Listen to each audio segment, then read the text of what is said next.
You're watching the Action Sports Jax 24/7 network.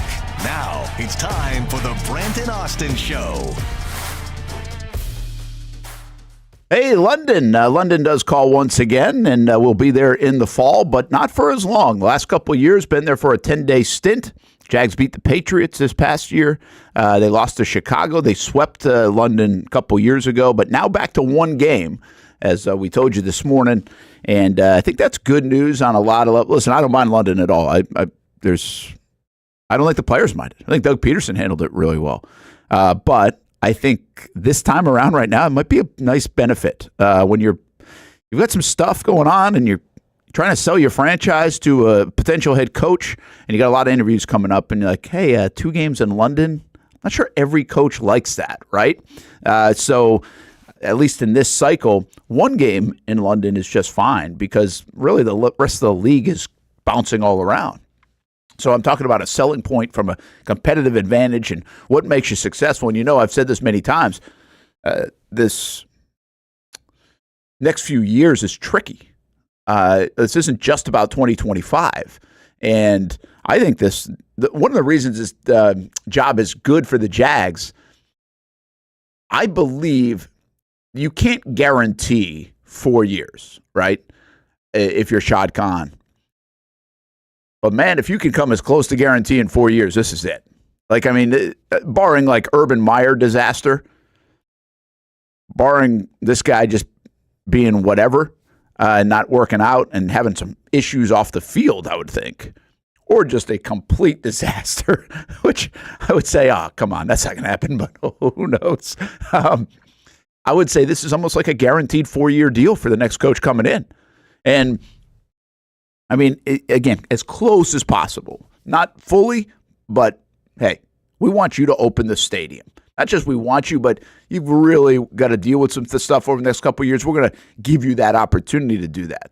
I don't know if that's part of the conversation. I would think it should be part of the conversation. If I'm coming for that job and I'm coveted, it's part of the conversation. Like, I'm the guy opening up the stadium, and we're going to have to deal with no home games in 2027. Yikes. We have to deal with limited capacity. Less yikes, but still something. And we always deal with London anyway. So I think, again, the leverage on the head coach here is pretty massive. And I think that goes into it. But I also think that's pretty attractive. Keep in mind, a lot of these guys are, 38, 39 years old, and I don't know exactly how many kids and family situations they have. But at 38, 39 years old, your family is a big part of it. You're moving your family, and that's the nature of the business. Get paid pretty handsomely, and that just goes with the territory. But if you can say to your wife and your kids, hey, we're leaving Detroit, and we're leaving Tampa, or we're leaving X place, and we're coming to Jacksonville, but listen, honey, it's going to be like 4 years for sure. Depending on what age your kids are at and all that kind of stuff, that's a nice thing to be able to say. That's a big concern for these guys. And I think also you marry that with the Shad Khan loyalty overall. 3-year stints are the norm, again, outside of Mike Mularkey and Urban. And 4-year stints are pretty close to the norm. And it almost makes you wonder, and this is one thing we haven't talked about this week a lot, is how close was Doug to coming back? We talked to the media folks, and everybody hears different stuff, right? Everybody talks to different people. And I know some of those folks think that he was pretty close to coming back. And I think there's a little bit of a gauge there on how Doug was feeling. But if you go to Sunday's news conference, Doug didn't look like he was about to be fired after the Colts game. And so I think some of this was the feeling Doug had. And you start to see some of the reports. Remember the reports last week where there was like Doug had some energy to him and like he was coming back and kind of moving forward with this and had a feeling of that? Well, I heard some of that this week as well from some folks. I didn't hear that before this week, I will say. Maybe I just didn't ask. And I don't go to Doug doesn't off the record or didn't off the record on Fridays during the season, and most of the time I couldn't go to him because the show. So maybe people got a little bit of a feel there as well. But it does kind of make you wonder, right? How close was he to coming back? And then if that's the case, then what were the conversations like? Well, are you going to keep Press Taylor? Are you going to keep Ryan Nielsen. He's very loyal. And all the things that we had said, remember a couple weeks ago, put on the show, and everybody thought, oh, no, we're not doing that. What if Peterson kept his job? Shad said, hey, you got to make changes at coordinators, much like the Nick Sirianni thing. Well, that was a whatever kind of scenario, and I think a plausible one, quite frankly. Might have even been there. But we also knew the flip side of that is, if you listen to those shows, Doug was not going to do that. Because Doug he's loyal. He's loyal to his players, loyal to his coaches, probably got him out of Philadelphia. And maybe at the end of the day, it kind of got him out of here, potentially. How close was he to kind of coming back? And so that all goes to say, Shad's pretty patient. We know that. And the next head coach coming in here, I think if I'm that candidate, I'm like, first of all, this is a 6-year deal because the next 3 years are a little wonky. And then I want to be the guy opening the stadium. And while you can't guarantee it, I want some pretty good assurance that that's the plan, however that goes. And that's a hard thing to put in writing. But I would think that's the way some of these guys are thinking. Brent Martineau here, Austen Lane down in South Florida. Again, the Jags news is they will not play 2 games in London. They'll just play the 1 game in London. We'll figure out the schedule when it comes out. By the way, they were probably pretty close to playing 2 games in London because the Browns and Jets were the other teams there this year, Austin. And if the Jags had lost to the Titans, I think, I got to look at my AFC standings, but I think they would have played the Jets as the 4th place team and the Browns as the 4th place team. So 2 games in London was probably pretty close, Austin. Yeah, I mean, you know how I feel about the games in London, why they may be a competitive advantage, especially bringing a new coach in. Can you really sell that? I would much rather see him play 1 game in London than 2. Let's call a spade here. So it's crazy how it kind of came down to that, but if it's only 1 game, Brent, I'm not complaining. Yeah, Delphonic, are you doing an envelope this year, Brent? That worked out pretty well the last time. So, yes, why not? We don't have to do the envelope for a little bit, though. Can we give it 10 days? It's really odd on the coaching front that they're not hiring anybody right now. It's kind of this new calendar of how they have to hire people. And, sir, some will say the Rooney Rule's part of it. It's not the only thing. I think they wanted to get away from, like, Liam Coen, which, by the way, is Liam Coen not as sought after as like we think he is here in Jacksonville? Because I don't see him getting a lot of requests. Now, I might be missing it from other teams, or because he's playing this weekend, they might be holding off on the request because they know they can't talk to him until next week. But that's part of the new deal, Austin. Like, we know for a fact, well, I would say just about a fact, the Jags will not hire anybody, especially since they requested double-digit people. They are not hiring people for at least 2 weeks. So the 6th was when they fired Doug. I would say the earliest they could hire somebody is the week of January 20th would be my guess. So we've got a little bit of time here to get the envelope ready, I guess. Yeah, man, I can't wait. Can't wait to be extremely disappointed again. Probably the most angry I've ever been on the show was that envelope because we held on to that way too long. I mean, you got to keep in mind as well, though. Like, say it's Ben Johnson.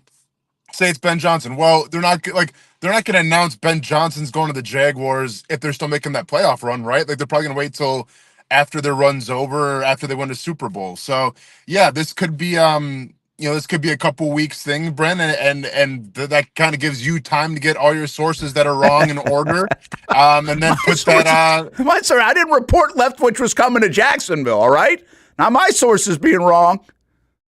Brent, you had Hackett coming to Jacksonville. I didn't report that it was Hackett. I put it in an envelope that I thought Hackett could be the guy.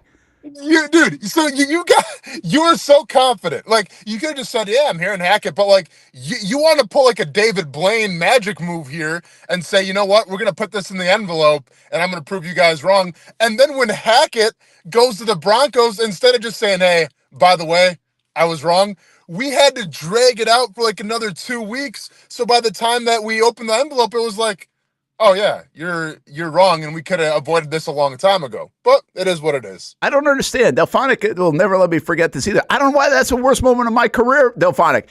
Why would I reveal it really once bad. He's out? I had to keep the game going. I don't understand. Like, Hamby, this was on the radio side. Like, we did the envelope game, and here's how it happened, all right? This is why I think I would love for someday, I need Hackett to come out and do a Leftwich story, because first of all, the validation of the Leftwich stuff with everybody that reported it as fact and actually happening, they were wrong, okay? So it didn't happen, first of all. We knew that, and wasn't even offered the job, according to him, last week. Well, that was like a Tuesday that report came out. Well, we had already put the envelope game in, but there was I'll never forget, it was Tuesday, Wednesday, I'm still convinced that Hackett was a real candidate for them. Now, I'm not convinced that he was ahead of Doug or whatever. I mean, I might just been wrong on that, but I'm convinced that Hackett was a part of this thing. Like, he was a serious candidate. And what happened was the Jags never even got to interview him a second time because Denver moved on him that night. On Wednesday night. Tuesday, it was a Leftwich report that came out by multiple people. And then Wednesday, Denver moves on like 9 o'clock at night. He gets hired. He was like, I think he was the first guy hired in the cycle, if I'm not mistaken. And then, well, that obviously the Jags never even got to a second interview. My thought process is that Hackett was requested for a second interview, and Denver knew it, and they were moving. They moved on him. I'm not sure if I'm right or wrong still. I haven't been able to find out. So screw you guys on the envelope game. We're playing it again, by the way. Oh, no. I don't know. I mean, listen, I'm not going to invest myself like we did last time because, I mean, we had to find the footage. I was so distraught when it said Hackett in the envelope because I'm just like, what are we doing? And was it with Casey? I think we had Casey too as well, right? Yeah. Or was that Coos? Yeah. I can't remember who we had as produced. Yeah. I've never been just so let down, so disappointed. Maybe since the last season of Game of Thrones, man. It's just like it didn't have to happen. We could have just said, hey, you know what? You're wrong, and let's move on with our lives. But you tried to like milk it to the end. You tried to say, yeah, let's see that envelope. I'm like, what was the point? Hamby, I didn't see the fact that I needed to reveal my envelope because I was wrong. Like, why would you do that until it's time to reveal the envelope, which is at the end of the game? Why are they so bothered by this? We were talking about the envelope every single day. And like the whole time, Brent's pulling a Doug Peterson being coy, saying like, all right, we'll have to wait and see when we open it. Oh no, you were wrong for like 2 weeks and you just sat on it and tried to have the biggest poker face in the world. Hey, here's the deal. It was a moment. Everybody remembers the envelope. If I had just opened the envelope, nobody would even be talking about it anymore. Who did you have in the envelope? Do you remember? Probably Byron Leftwich. You were probably getting the same kind of text. You were getting the same direct messages as everybody else, probably. Hey, first of all, I didn't have an envelope. I just said, I think Byron Leftwich is coming to Jacksonville. I wasn't the one who said, well, I've been hearing some things. I got some sources. Going to put it in this envelope and we'll see. Gotcha. That's not how it works, by the way. Everybody put something in the envelope. I forget who everybody had, though. Obviously, nobody's forgotten who I had. I don't think it. No, I think you only had the envelope, man. No, I was not the only. Was I the only envelope? You were the only envelope. Yeah. You were that cocky with it. I just said, I think it's going to be Byron Leftwich. I forgot who Casey said it, like his pick was. And then you're like, well, I've been hearing some things, so let me go ahead and put this in the envelope and we'll see, when the time comes. And the time came, and wow, Brent, disappointment all across the streams, all across the radio. Hey, Delphonic, I want the director's uncut version of that video, please. Share it out to everybody. Oh, believe me, he's like looking it up right now. He ain't even listening to you right now. He's like looking it up right now. It's coming out. Good. Good. We're doing the envelope game, and now everybody's going to participate, okay? But we don't have to do it right now is the point. And I'm holding the damn thing, and I'll set the rules right now. I don't care if somebody gets a coaching job or gets eliminated. We're not revealing it until the Jags name a coach. Hey, I'm gonna tell you right now, from my standpoint, if I put somebody in an envelope and they get hired by somebody else, I'm just gonna come out and say it. I'm not gonna milk this thing out like you did. I'm just gonna do the bigger thing and be like, hey guys, don't waste any more of your time. I had so and so, he's not coming here. The end. We waste people's time for 3 hours a day. What the hell else would we be doing? Man. I guess. I mean, that's kind of the gig. Yeah. That's what people are joining the show for. They are trying to help us help them waste their time. And so here we are. You know what? I like that you guys know this conversation. Some of the OGs on here, I guess, right? that go back with us with the show. So appreciate that. We'll see what happens. I guess we just lost. Hey, YB400, I'm always really cocky. Real cocky. Real cocky's better. Really cocky's not good English. Hey, could Liam Coen be in the envelope?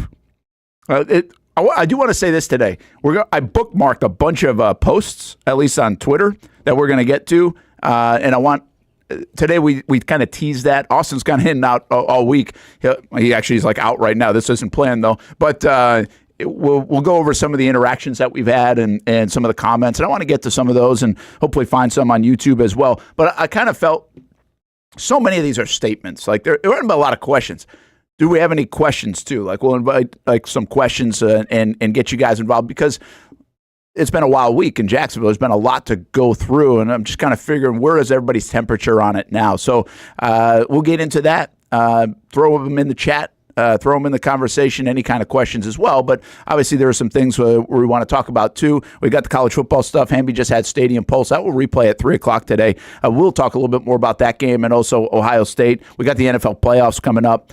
We will also talk about Liam Coen like we're going to do right now because we're trying to take a look at these different candidates throughout the next couple of weeks because I think we're going to have time. Maybe by next Friday is the day we put the envelope in. Maybe we do it like that, right? Next Friday. The envelope game is on. But that might be too early, too. We'll have to gauge on it, but we'll do that. Brent Martineau here, Austen Lane, sporting the Brewers shirt, ready for baseball season. So am I. And working down there in South Florida. You're out at 11. You're back with us at noon. You go get punched in the face. How do you get a workout in from 11 to 12 and then jump right back in the car? Like, you'll be sweating again at noon, I assume. Oh yeah, I'll be sweating again, man. But it's all for the love of the show, Brent. Yeah. So today it's not even getting punched in the face because that was yesterday with sparring. Today it's gonna be more like jujitsu. I think a little more of an easier day. So you still might, see me all sweaty and everything. But yeah, we get up for like an hour just straight hard. I'll come back to the show for an hour and then I'll go home and rest for like an hour and then I'll come back here and get some more stuff in. So it's just kind of way the schedule works, man. It's all part of being in fight camp, but it is pretty convenient when the ninja and the stream is working, how I can just kind of come in and out, man, with really no issues at all. Yeah, that's what we call like the thing that we use, by the way, if you ever hear ninja. That's what it is, which, by the way, is a very cool application that we use for you up-and-coming broadcasters, if you want. Brent Martineau, Austen Lane, Jason Hamby. All right, Liam Coen. What are your thoughts on Coen? Because, again, I don't feel like he's not like Saleh right now, Vrabel right now, Ben Johnson right now, Aaron Glenn right now. Like, he's not getting that kind of attention. I mean, these guys got him lined up all over the place, but he really can't. Tampa's got a playoff game this weekend. He can't do his thing until next week, according to the rules. Austin, first thought when I say Liam Coen, 39-year-old offensive coordinator from the Tampa Bay Bucks. If he was the coach named tomorrow, would you like it? He's in my top 4. Would I like it?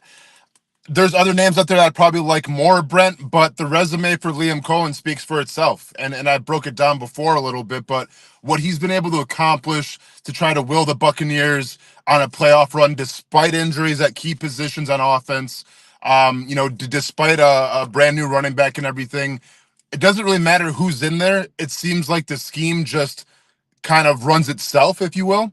And also, Baker Mayfield might have had his best season this past year.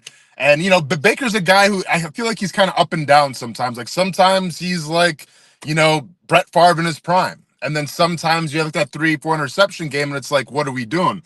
But I think Cohen's been able to bring out the best in Baker Mayfield. And when we talk about what we want from a head coach, a play caller, you want to bring out the best in Trevor. You want to be able to establish the run. And you want to be able to just, be sound on offense. And I think Coen can provide some of those things. Maybe I'll ask you the same question. Liam Coen gets named the head coach in the next week or whatever. Are you like, let's go? Or are you like, damn, we could have done better? I think I'm let's go. Because it's hard not to go along with groupthink. Like, it's just hard to, when we don't know a lot about these guys. I mean, we know more about some candidates. Liam Coen is one of the candidates we know less about, like as far as personality and stuff like that. And he's only been in the NFL for 1 or 2 years as far as the offensive coordinator goes with Rams and Bucks. So it's hard not to tie your own emotions to what everybody else thinks. be honest. Yeah. The thing that I always see now in the last 48 hours is people, and this is the most interesting thing about this, I think, is people are almost conceding Ben Johnson already. People are conceding Ben Johnson and saying the most prevailing thought I've seen in the last 48 hours on Jags social media is let's pair Coen with Saleh.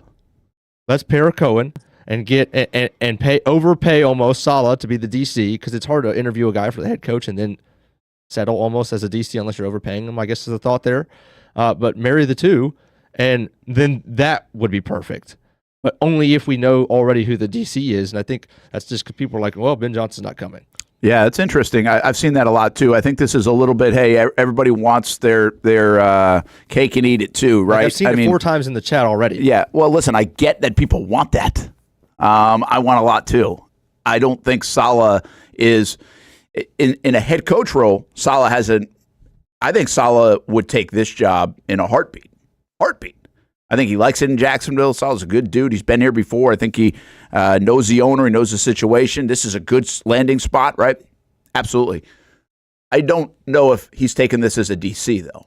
I think there are potentially better jobs out there as a defensive coordinator, or at least that he would lean to, his time in San Francisco being probably the first one, the biggest one. So I doubt that he's taken a job here as a defensive coordinator. I don't know that, but I doubt that. I think the other spots would be way more competitive. So I don't think we can say, hey, I like Coen if he has Saleh. I wouldn't plan on that. I'm not planning on that. I'm not planning on Robert Saleh being the DC of the Jacksonville Jaguars. Be great. I'm not planning on it. But as for Cohen's part, I think what you just said, I mean, we had a good conversation yesterday. And to answer my own question, I'd be like, I'm cool with it because it checks the boxes we're talking about. It checks the boxes of younger play caller, ability to run. On the good conversation we had yesterday, it was all about the run game. And look what he's done with the running game to help Baker Mayfield out. And let's be honest with ourselves here. The guys that have helped resurrect the quarterbacks, and he's not the architect of that reversal of fortune for Baker Mayfield, but he certainly helped get him to the level of what Austin just said, maybe his best season in his NFL career, should be an MVP candidate kind of talk. That's how good his numbers were. Well, the Jags need a little bit of that too. The Jags Trevor Lawrence is not a reclamation project. He's not Sam Darnold. He's not even Baker Mayfield. But he does somebody needs to tap into the best stuff of Trevor on a consistent basis, and we haven't had that yet. So I think he checks a lot of those boxes, Austin, of, all right, and the McVay tree. So I'll just give you 4 of them, right? McVay tree, younger, play caller, run game, gets the most out of the quarterback. I think I just named 5 of them. Some of them probably go together. Yeah, let me go ahead and play devil's advocate here, though, Brent, real quick. Do you think that Liam Coen kind of suffered the same fate, though, as Andy Reid, where he got brought up in an offensive coordinator role with a good situation because the offensive line was already there? You know, like when you have guys like Tristan Wirfs, like that's going to make the run game a lot easier. When you have veteran wide receivers like Mike Evans, like Chris Godwin, that's going to make your life a little easier. I get Baker Mayfield, you know, he's been up and down and he's brought out the best in Baker Mayfield, but like, do you feel as confident in Jacksonville where Liam Coen can come in right away and be like, okay, we're going to run the football now. We're going to have an offensive explosion with Trevor Lawrence? Because I see the offensive line here in Jacksonville. I see the wide receivers here in Jacksonville. And I'm not sure if you can really compare them right now to Tampa Bay.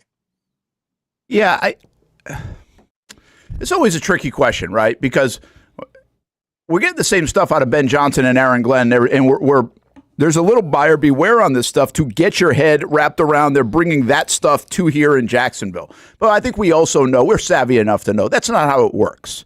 I think you take the pieces and get the most out of the pieces. And what can you do? And I think that's where Coen has been good. I think that's where Johnson has been good. And again, I would take both quarterbacks in those situations that people aren't screaming about and going to Pro Bowls and everywhere else, and Baker Mayfield and Jared Goff. I think that's what gets us excited the most, is that it looks like they're getting the best out of those guys. Now, the reasons why, do they have better players? Well, I think it's pretty clear right now to say, based on results, they've also got better players in those 2 spots. Fair enough. But I also think we know this isn't void of players. You're not taking over the 2013 Jacksonville Jaguars roster, right? I mean, you don't even have to rebuild it. Now you got some pieces you can make decisions, whether you like this or that, and go get something else. But I I think we have to be very careful to say, yeah, he's not going to be able to do this because he doesn't have that. I think his job as a head coach will be to do this with what he's got, and that's make these guys a little bit better. And Austin, if these guys were just a little bit better, this record looks a whole lot different in 2024. Does that mean you're going to the Super Bowl? Maybe it's not built for that yet, but it's a lot better than 4-13. I think that's the way we've got to kind of put it in perspective. I think, again, I've said this about Coen. Coen is not necessarily the architect of the reversal of fortune for Baker Mayfield. Canales actually has a bigger role in that helped him get the confidence, helped him get the contract extension. But what he did was take that and elevate it even more. What he did is take their running game, go find a Bucky Irving, and elevate it even more. And what he did is also take some injured receivers, by the way, in the Mike Evans and the Godwins of the world, and elevate them even more or rekindle their what they had going for them. So I think there's hope for me when you can do that with the Godwins and the Evans of the world, that you can say, hey, Christian Kirk, hey, Evan Ingram coming off injury. And then what can you do with a talent like Brian Thomas Jr., which quite frankly, I don't think they had. He's different. Mike Evans is in a different, zip code, if you will, than Brian Thomas Jr., skill set, age, experience, all those things. So, and listen, I think, I'm not saying Bucky Irving's or these guys in the backfield are better than Bucky Irving, but I guess I would have hope that he would get more out of this scheme with this offensive line and also the backs, and then obviously the quarterback. You know what I'm saying? No, absolutely. But let's have this conversation then. Like, whether it's Ben Johnson, whether it's Liam Coen, I think everybody would rather have Ben Johnson. Like, he's obviously the go-to name right now.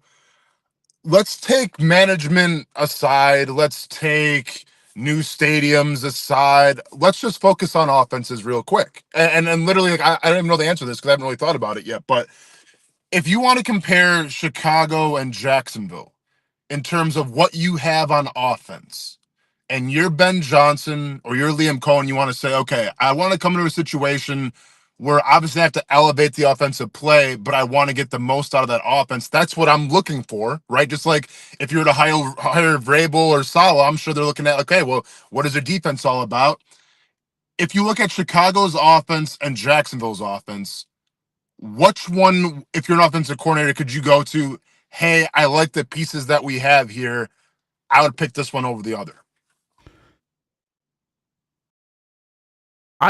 I seriously answer this question with Jacksonville.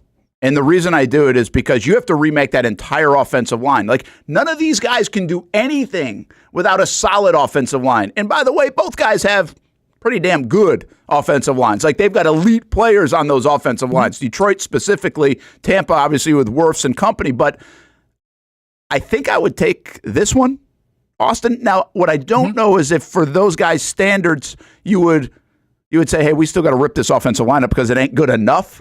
But I know this, it's better than Chicago's. It is. Hamby?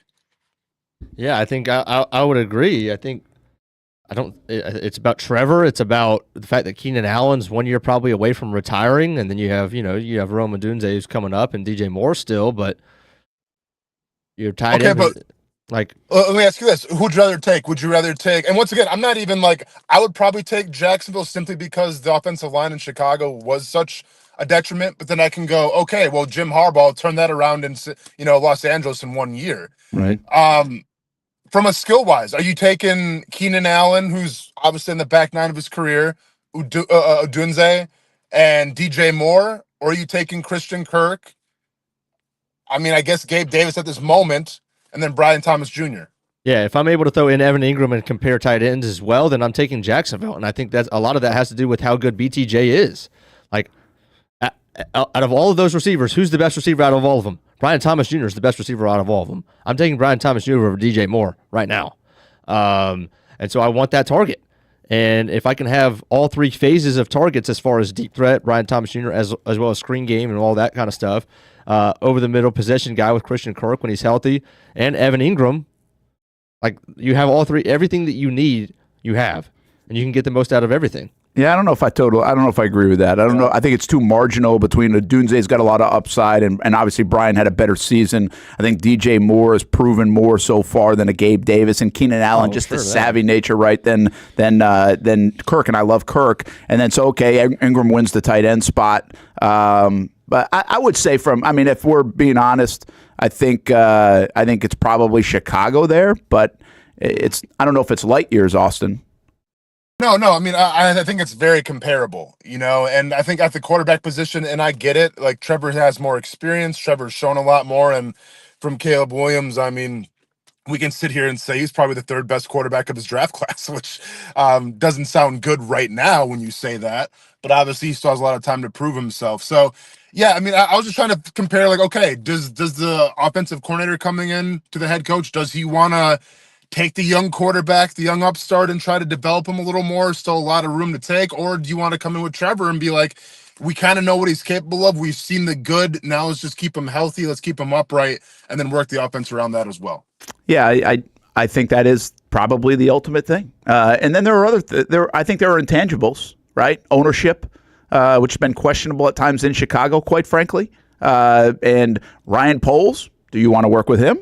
Because you're stuck with him. Do you have a little bit of leverage, at least in conversation, to say, I want to bring my own guy here in Jacksonville? Obviously, a discussion this week that we've had many times. But I do think it probably gets down to Caleb Williams or Trevor Lawrence. Mm-hmm. And the division. In the division. Very good point. I think the division should be high up there. I mean, your path to success, and I understand they're all competitors. And Chicago, by the way, if you could just be like the history of Chicago, and Austin, you've been in both buildings and you've been part of both organizations. The big market nature, a lot of guys would go for that. I'm just not sure Liam Coen from my state of Rhode Island and Ben Johnson from Asheville, North Carolina, are intrigued by that as much as maybe the other people are, which I actually think it gives you a little bit of an advantage in Jacksonville. You can throw the income tax and all that stuff in if you want. But at the end of the day,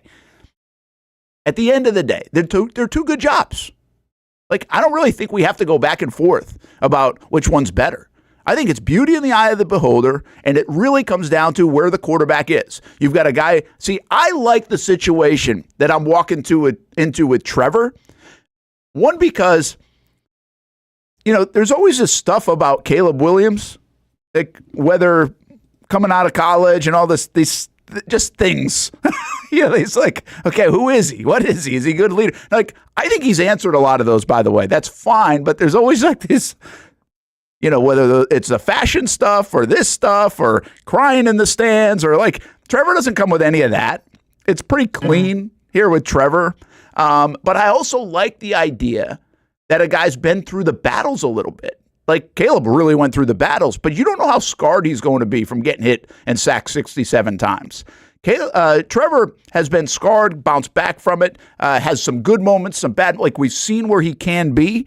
And so I think I like that, Austin, is my point. I like the fact that I'm working with a guy who's still only 24 years old, by the way. He'll be 25 in the season, but he's actually got a lot of experience under his belt, and I've seen what it can look like, and we just have to enhance that and make that more consistent. Caleb Williams, by the way, has had some wonderful moments, too. I think he's going to be a good player. I think he is a good player, but I think I might have to still see a little bit more. Now, do I get to nurture that? Do I get to be the guy that helps that? There's a plus side of it, but I actually like the other way. I like the other way where I know quarterbacks like Baker Mayfield and others play their best football as they get closer to 26, 27, 28, 29.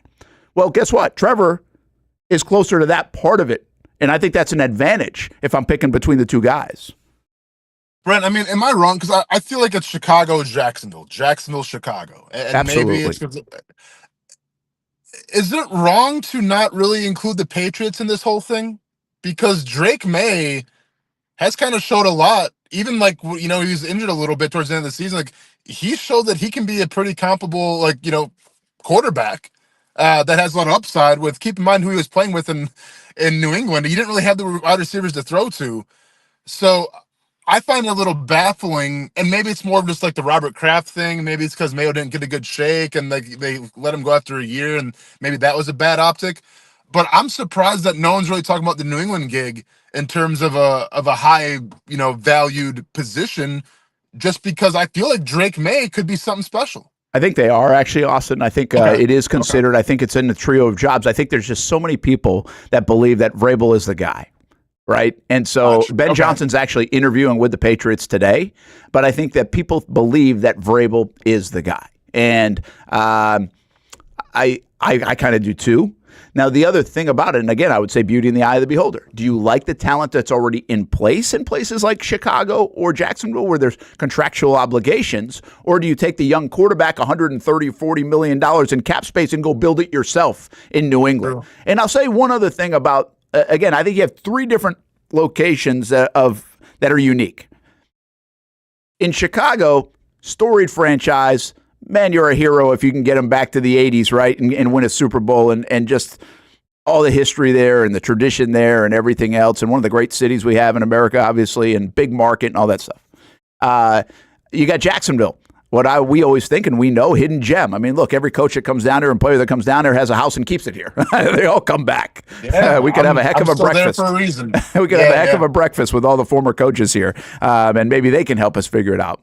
So, and then you got the owner situation, which is good. He doesn't meddle, like all this stuff. Like there's a lot to like. No income tax, blah, blah, blah. And then you have New England. And I think you have all this stuff from a football standpoint, but it will depend how somebody feels about what Mayo just went through and Mac Jones just went through. They are still pretty close to that Belichick and Brady era.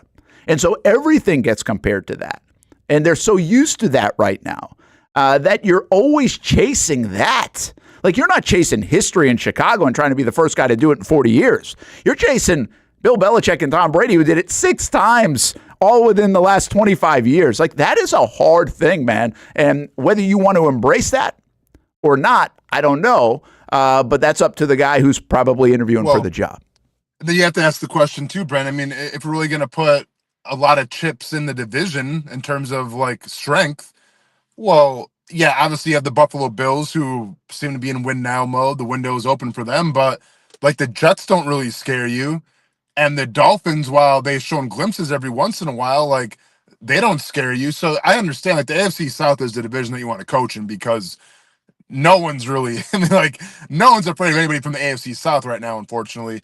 But, like, I think the AFC East as well can make an argument and say, like, well, what do they really have at this moment? Because we're not sure what's going to happen with the Jets and Aaron Rodgers.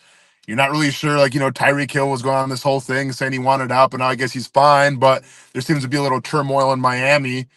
And then he's got to deal with the Bills. I mean, that's not a bad position to be in where you just have to deal with one kind of uber good NFL team. I mean, we saw the Broncos deal with it with the Chiefs, and they're still in the playoffs, Yeah, so listen, I think you're right, though, including that in the trio of jobs. And then the other ones get different. There's Jets for a different reason. New Orleans seems to be at the bottom of the list by everybody's account. The Raiders are intriguing because of Brady, but I don't know if that's really an intriguing positive. I think it's intriguing to bend his ear and get in the room with Brady a little bit. The Raiders, obviously, there's some flash there, but again, Coens of the world and Ben Johnsons of the world, if they're near the top of your list, they don't strike me as those guys. Todd Monken does not strike me as the flash New York and Vegas guy. And who am I missing on the list of, like a Joe Brady? I don't know well enough. I don't have a feel for him, but he too, he's been in Buffalo and Carolina and LSU, right? It's not a big city dude in that regard. I don't even know where Joe's from, but I think those things do matter. I think those things, kind of the fit does matter. And what I guess we're saying is a lot of these offensive minds that I think like 95% chance the Jags are going offensive mind seem to fit in Jacksonville, much like we had the conversation of when Trevor was coming out. Listen, you can't control where you go, but would Trevor like New York better or like Jacksonville better? I think it was hands down. I mean, we went there and they told us, Jacksonville would be a way better fit for Trevor Lawrence and who he is and what he's all about and where he grew up and all those things. So I think these coaches kind of fit that too, Hamby. What were you about to say before we hit the break? Well, first of all, Joe Brady from South Florida, Pembroke Pines, and went to high school at Everglades before he went to William and Mary. Yeah, so he's probably hit South Beach a few times. He's probably okay with that. Yeah. One more thing on the division, because we talk about ego of the coaches and how you have to have it, and it's not like we're sliding them for it, and how well every coach thinks they're going to be able to elevate. If I'm one of these guys, I'm saying to myself, if I do an A+ job as the next coach of the Bears, how many years is it until I win the division? I got to go to the Lions, the Vikings, and the Packers. If I do an A+ job in year one for the Jags, I'm winning the division. Yeah. Yeah, you can retake the division quickly depending on where the Stroud stuff goes and Houston goes and everywhere else. But, yeah, I would agree with that. I think there's a lot to put. You put your pros and your cons, and there's a lot to factor in. But we know this. It's in the conversation as a good job. And everybody will have their cons, including Shad Khan. But sorry, that's from hanging around Stuart Weber too much. Brent and Austin show here on the Action Sports Jax 24/7 network. We will talk more about Liam Coen. We'll hear from him. Hamby loved one of the sound bites that he had about the receiver position. I think everybody else did too, but if you haven't heard it, we'll talk about it. Questions and comments. What do you have? Questions from this week, where this thing is going. It's going to be a bit now. We're going to be talking about these candidates for quite some time. That's why we're trying to take one a day. Talked about Aaron Glenn a little bit yesterday, Ben Johnson on Wednesday, Liam Coen today. We'll tell you more about the guy from Rhode Island. How many times will you hear me say he's from Rhode Island? Probably as much as I've told you about my ActionNewsJax.com article. But I covered this guy in high school, believe it or not, when I was working in Providence. Not this guy. I covered him here in Jacksonville. Carson Beck. He's going to the transfer portal. What a decision that was, and probably a smart one. He's going to get paid, maybe by the Miami Hurricanes. We'll see. When it's time to get a new car for anyone in your family, just remember, nobody but Nimnick, the #1 Buick GMC dealer in Jacksonville. Get the latest price breaks on 2023 and 2024 models or the newest 2025 vehicles in the showroom on Phillips Highway or shop online at nimnickbuickgmc.com 24 hours a day. GMC Sierras, Yukons, and the redesigned Acadias, or get the all-new redesigned line with Buicks. It's nobody but Nimnick, and part of the reason why is this is a first-class buying experience here at Nimnick Buick GMC. You're not just a customer, you're a friend. This is about getting a vehicle that best fits you and getting you on the road, and also helping you and your family down the road. Nimnick has a treating you right guarantee, courtesy, respect, fairness. The most Buicks, GMCs, and Jacksonville's only Car Bravo dealer, nobody but Nimnick. Who has put in the most years and stands behind a better experience? Nobody but Nimnick. GMC. We are professional grade. Another exciting week of basketball for the Ospreys of North Florida, both at home and on the road. The men's basketball team started off the week on Thursday at home with a 115-83 win over Warner. It was a huge night for Ospreys freshman Josh Harris, who dropped 26 on 11 of 14 shooting to go along with his 14 boards in 27 minutes. Then on Saturday, the Ospreys traveled to Statesboro to take on Georgia Southern. UNF found themselves down 17 in the second half, but came storming back to force overtime. Unfortunately, the Ospreys couldn't complete the full comeback as they fall 93-91. Both the men and the women are back at UNF Arena this week as the men take on UNC Greensboro and the women take on UNC Asheville. Both games are on Saturday. And remember, you can find schedules, results, tickets, and more at UNFospreys.com. I've been telling you about CGC Water Treatment and Plumbing for a long time now. Their drinking water systems remove up to 99% of contaminants. We've had a Connecticut water softener and drinking water system in our home for more than 7 years. You can see the difference whether you're washing clothes, the dishes, or what I like to do most, fill this up for some coffee every morning, and mostly all day. Remember, if you're not filtering your water, you are the filter. Don't be the filter. Right now, save $1,000 or more when you bundle a Connecticut Premier Softener with a Connecticut K5 drinking water system. The experts at CGC Water Treatment and Plumbing will test your water for free and determine your water score. Don't know your water score? CGC will find out and recommend the appropriate Connecticut water treatment solutions so you can improve it. Call 904-552-1242 or visit cgcwater.com. Ask about our 90-day love it or leave it guarantee. CGC Water Treatment and Plumbing, an authorized independent Connecticut dealer. Florida license number CFC 1432579. When it comes to trucks, I know exactly what I want. And at Bozard Ford, they make it easy to get exactly that. Let's go make this truck a little more my style. With Bozard Built, I can create my perfect truck right here. Lift kit? Check. Premium wheels? You bet. Advanced lighting package? Oh yeah. The Bozard team works their magic.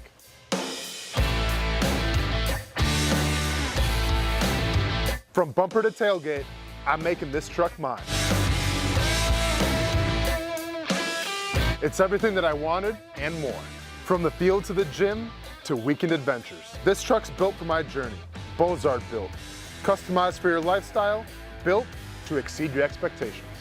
Check out the inventory and available options at bozardbuilt.com. Unleash your dream ride. Customized, covered, and Bozard approved.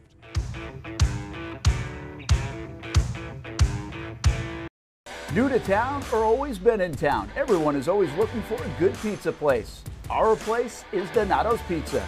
We love it and still do love it. When I tell my family I'm coming to Donato's, they say, wait a minute, you got to order some for us. So this is not all for me. Let me tell you what the Martineaus get when we put an order in. Well, pepperoni pizza, we usually get more than one of these. And then there's the works, a little bit of everything. And then this is the pizza that can be polarizing for some out there. I don't know why. Hawaiian pizza, some love it, some don't. At Donato's, you're gonna love it, especially with that cinnamon sprinkled on top. Try the pizza my family likes or try your favorite. Right now, you can use the code BRENT20 and get 20% off your order. Every viewer and listener is important to us, and at Donato's Pizza, every piece is important. From fresh ingredients to the dedicated team members and you, the valued customer. Donato's Pizza, where every piece comes together for a winning combination. Jack's Beach and Mandarin locations, Donato's Pizza, every piece is important. Welcome back to the Brent and Austin Show, streaming on the Action Sports Jax 24/7 network. Well, there it is, the bracket in the chase for New Orleans, as the Super Bowl will be there, also on Fox 30. Kansas City, Detroit get the bye. Will Kansas City do it again? It just doesn't feel like it, but wouldn't count them out. Or do we just not? I'll be honest with you. I do not want Kansas City to do it again. I'm over Kansas City. Like, I really am over Kansas City. It's like, I'm never really not, I don't not like Kansas City. I think Patrick Mahomes, Andy Reid are very likable. I think the organization's very likable. I'm just done with them. Like, I'm tired of it. I need something else in my life than Kansas City. I got this way with New England, and I grew up around there, all right? And I was a Dolphins fan growing up, but it's not like I hated the Patriots growing up. They were just bad, so I was more of a Dolphins fan because they were never on TV, and loved Dan Marino. But like, at first, it was cute with New England. I mean, they hadn't done it in a while, and then it got like, okay, I'm over this. So I'm over it now with Kansas City. Give me somebody else. And Detroit and Buffalo, I think, would be a lot of fun just for those fan bases at the very least. Looks like we're having some trouble with Austin's camera, and so we just throw that picture of him up instead. Nice job, Hamby. I can't push the buttons in there for you, Hamby, but you pushed it pretty quick. I will tell you that. As you chowing down on probably some ground beef in there. What are you eating? Leftover Chipotle. Yesterday was the ground bison that Austin got me for Christmas. Really? That's what you had? Yeah. All right, Austin, he's using your Christmas gift. Look like you just stepped out. But, yeah, I've been chowing down there for a minute. Yeah, all right. Leftover Chipotle? Leftover fast food? Chipotle is one of the only ones that I would do it, and I love it. Okay, I hear you. I've done worse, so I won't judge. We're opening up the show to some questions, and obviously we've got some comments from people that we've gone back and found through I use the bookmark feature on social media, on Twitter at least, and so we'll go over some of those things. Also talking a little bit about Liam Coen, and Coen is people have asked, like, okay, the fact that he's been like 5 places in 5 years, does that bother you? And like, I wonder if that's a bothersome thing, but I think when you land as a head coach, and that's kind of the mountaintop, you're chasing a bit, and there's been probably some appetizing situations. You don't know what goes in all that. I don't know Liam Coen well enough, but I think when you're a fast riser, I think some of those things happen.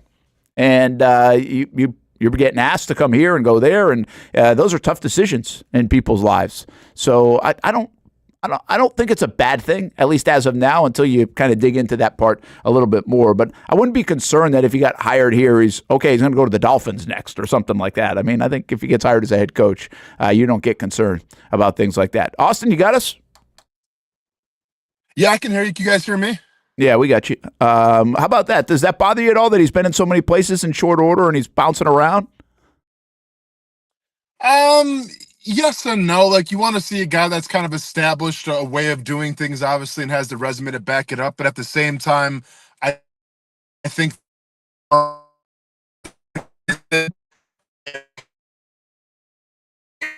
every team All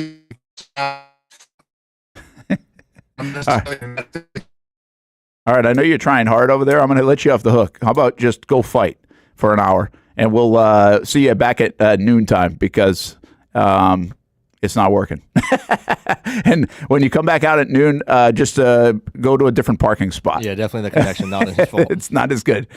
So anyway, we appreciate trying. He was getting out of here in a couple minutes anyway. But we'll get more on it from Austen in just a little bit. He's got to go fight camp for about an hour and then jump back in around noon. Hey, let's play this soundbite that we have for Liam Coen as he's talking. There's been some couple of things that are coming out on Coen, and one's like the run game stat and how much he's enhanced that. And another one is just like what he does with receivers. And we've seen this, like you get this in this cycle. You get like, hey, Aaron Glenn, look at the way he talks. I've seen a bunch of videos on Aaron Glenn now, which are cool. And Ben Johnson, I think we've seen him for the last couple of years, how he talks to players, how he uses players, his schematic stuff, his philosophies. That's what this is all about. We learn about these guys. Now, I'll also remind you that you learn about these guys and you see snippets in 90 seconds. I think we would say the same even in the last cycle, even though it looks like that head coaching cycle probably wasn't as good as this head coaching cycle. So I don't get too enamored with one specific thing as we see it in clip form, but I also shed some light on maybe how he will use some players, and this one specifically, the wide receiver position, and a guy like Brian Thomas Jr. comes to mind. When you got a guy that typically defenses may want to cloud and you just stick him out there at number one and say, like, Mike, run vertical, and the chances of him getting one-on-one are so, at times, little. I mean, you got to pick and choose your spots where you can get him one-on-one at times based on the feel of the game, but if we just stuck him out there and said, like, run vertical 5-6 times a game and you catch one of them, I don't know if that's really like great odds for us to get him to touch the ball as many times as we'd like him to. So some of that stuff maybe tweaked from what he's maybe been used to doing, but I think he's doing a great job for us and catching the ball over the middle and being that big target inside there. And obviously, if you do leave him one-on-one, the guy's going to probably give him a chance. So it's kind of the best of both worlds, I hope, and hopefully be able to continue to do so. So, I mean, there he is. People love that because you got a guy in Mike Evans that you've had to do some of those things, and now you got a guy in Brian Thomas Jr. Like, this is part of the conversation we haven't had to worry about too much, right? Jags haven't had a number one guy going all the way back to Jimmy Smith, a bona fide number one receiver that you can game plan around, and defenses are going to game plan around. And you know, the one thing that you'll say it was too little too late about Press Taylor and Doug Peterson, they found ways to get him the ball in the last 6 weeks, found ways to get him touches. There was a middle section. They were begging for him to get touches and move him around. But I think Coen shows here with his experience with Mike Evans that that's a plausible scenario that he knows what to do with guys like that. So I think people like that. And what's, it's the same thing with the Ben Johnson stuff. Like, he's got good players there. Coen in Tampa has good players, but they know what to do with them. Like, it's one thing to have good players, and you don't get the most out of them. Now, the Jags haven't got the most out of their guys since 2022. All those guys had career years. Jags have good players. Do the Jags have blue-chip offensive players? Well, it looks like Brian Thomas Jr. might be the only one as of now based on resume, and a short one at that. But we do think the Jags should have got more out of this offense in the last couple of years. And there's a variety of reasons. Some of that falls on coaches. Some of that falls on players. Some of that falls on injuries. But they didn't get enough. And it's always going to go back to the top, which is really Doug Peterson, especially if you're an offensive guy. So, I mean, this is that's a fun soundbite to listen to what he's done with Mike Evans. And I would suggest this, as good as Mike Evans is, Brian Thomas at his age, with his speed, you might even be able to do more. You know, you might I think anybody's just begging for creativity. Delphonic says you need to throw more 50-50 back shoulders to BTJ. Trev did that well in college. Trev did that well in 2022, honestly. I think that back shoulder play is almost impossible to defend, and especially for a guy like Brian Thomas Jr. because you're so worried about him getting beat deep. Mm-hmm. So I think the back shoulder makes a ton of sense. We didn't see a bunch of them. I would say this about 50-50. We saw it against Kansas City in the preseason that he could catch a 50-50 ball, we really didn't see much else in terms of evidence of that. Now, the beauty of Brian Thomas Jr., he's so damn fast that people can't keep up with him to get the 50-50 ball. But I think, Hamby, I think that's a question mark still, right? Yeah, I was going to say that would be the biggest point of improvement I would hope to see from BTJ when we're going into next year. Is does he do a little bit better? Because he dropped a couple. Some of those were called flags, or they would have been called back either way because there was holding at least one in the last couple. In the last week, I forget who that was. Maybe the Jets. I think that was against the Jets. I think you're right. Yeah. But he and even the ones he catch, sometimes he didn't look as sure-handed, right, on some over-the-shoulder type balls and stuff like that. So I think that is biggest hope of improvement next year. And look, if that's the biggest one we're hoping for, look, phenomenal. Because that's a smallish thing relative to everything else that he's done. But yeah, I think that's going to be the biggest thing we're looking for when we get to training camp, and we're looking at every little highlight and trying to find every little thing that we can say is improvement and look out for. It's going to be the deep ball still to BTJ from Trevor Lawrence, just as it was this year. Yeah, I think we get somebody mentioned McMillan in there, and Delphonic's just saying, yeah, instead of throwing it to Josh Reynolds or Tim Jones. What I would say, Delphonic, there too is like you've got better options if everybody's healthy, right? To throw it to than those guys.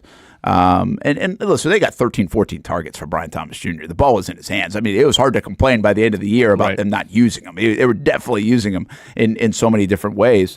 But it just took a long time to get there in many of our opinions. I think this is an interesting conversation where we talk about these offensive minds. See, when you see Dan Campbell, I'm trying to think of another offensive stature guy. Well, Dan Campbell's just a big dude, right? Played tight end. And Dan Campbell comes across as a defensive guy, actually, right? But he's really an offensive guy. Yeah. And when you see him, you think big. And so when you think big, you're like, hey, he's going to beef up the offensive line. He's biting kneecaps. He wants to beat you up in physical. And they've done that. They've done that in Detroit. I think what our mind, at least mine does, I don't know if everybody else's mind works this way, but you go to and by the way, Cohen's a big dude too. But you look at Ben Johnson, right? And you look at these offensive coordinators and they're almost like slight of stature in some respect. And like, well, those guys want the receivers. They don't want the offensive line.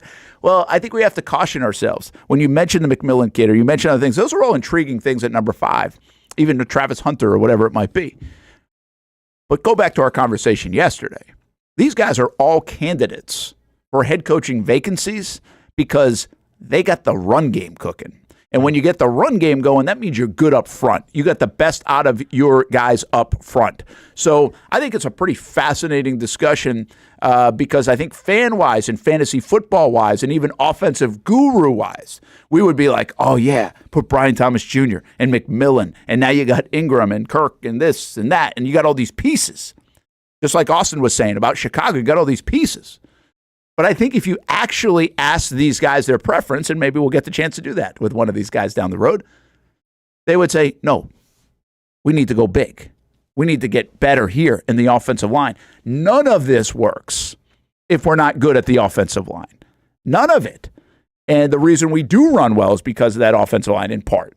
And we got to get better at that. And always, you can't go wrong with the offensive line because you're protecting your $275 million investment as well. Mm-hmm. So I would say, let's just get these offensive minds, and you take that top 5 pick and you say, hey, we're going to go offense.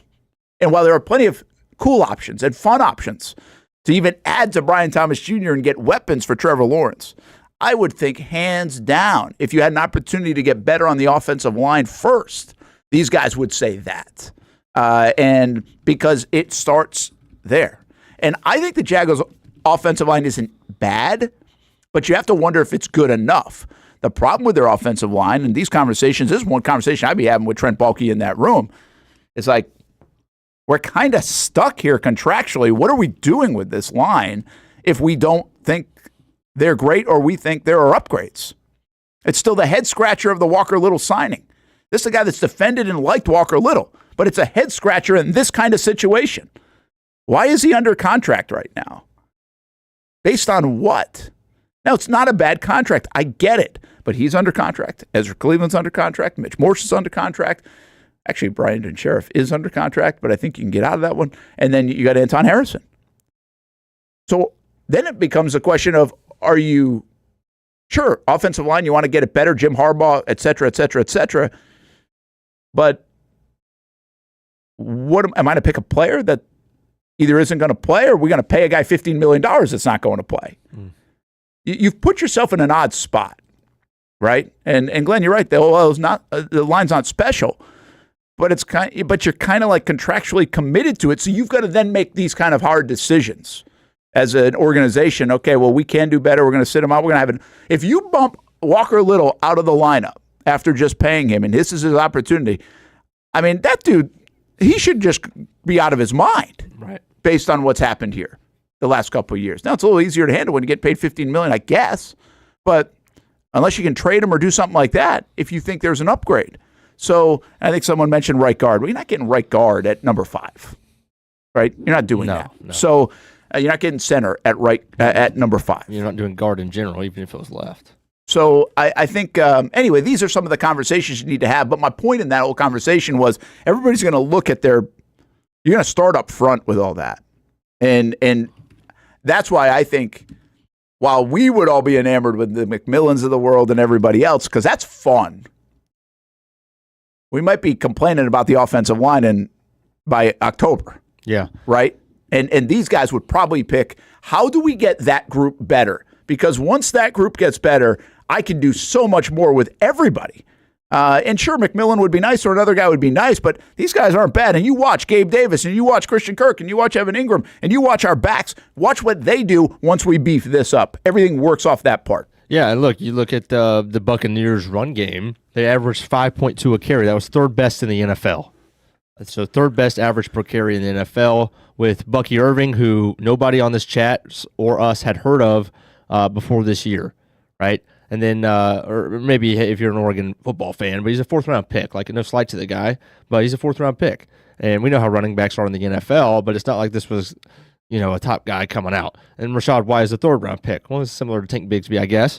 But we're not trying to comp the running backs, but 3rd best running game in the NFL, and the Jags were at 4.2, so a full yard more per carry. Do they have better running backs? I don't know. They have a better line. We know that. But how much can we attribute to Coen? We don't know how much you can attribute that to Coen, but we do know that it worked. It worked. They had a lot of explosive runs, too. They had double the amount of 20-plus yard runs than the Jags did. So I'm fully with you. I just don't know where exactly the upgrades are coming from. Like, at right guard, like you say, is Sheriff done? Like, when do we expect to know about Sheriff's future? Well, that would be something that you'd decide before the league year. Right. I mean, you'd basically, and it could be sooner rather than later. So I have no idea. I mean, I think Sheriff gets to the point. I'm not trying to send these guys into retirement. I think you get to the point where you actually start to think about that stuff, after this kind of long career. So I think we'll see. But I would be surprised at this point if Sheriff is here. As much as Sheriff's really good. Sheriff had a good season. Yeah. Like, he actually had a good season. I just wonder if you start to get younger there. And start to flip it. Or maybe you try one more year. I'm not sure I'm a big fan of this trying one more year stuff, because it can go fast. Yeah. And Sheriff's been banged up anyway. He's been through so much. I mean, heck, if I was Team Sheriff, I'd be like, dude, man, you battled and battled. What a career you've had. Just go get healthy and go fishing and hunting, man. I mean, but you never know. These guys might still want to carry on and play.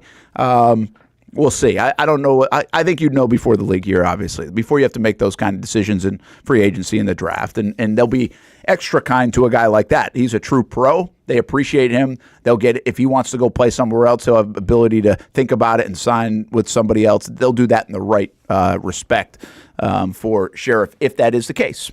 We will see. Again, I wonder how people are going to feel if you get Coen or Ben Johnson and they run it back on offensive line. Because there's a real chance they could run it back on offensive line. Mm-hmm. And I'll also say this, the offensive line was not the problem of this football team this year. It was not a problem. It's just that it can be better. Like, they're fine in pass pro overall. It can be better in the run game.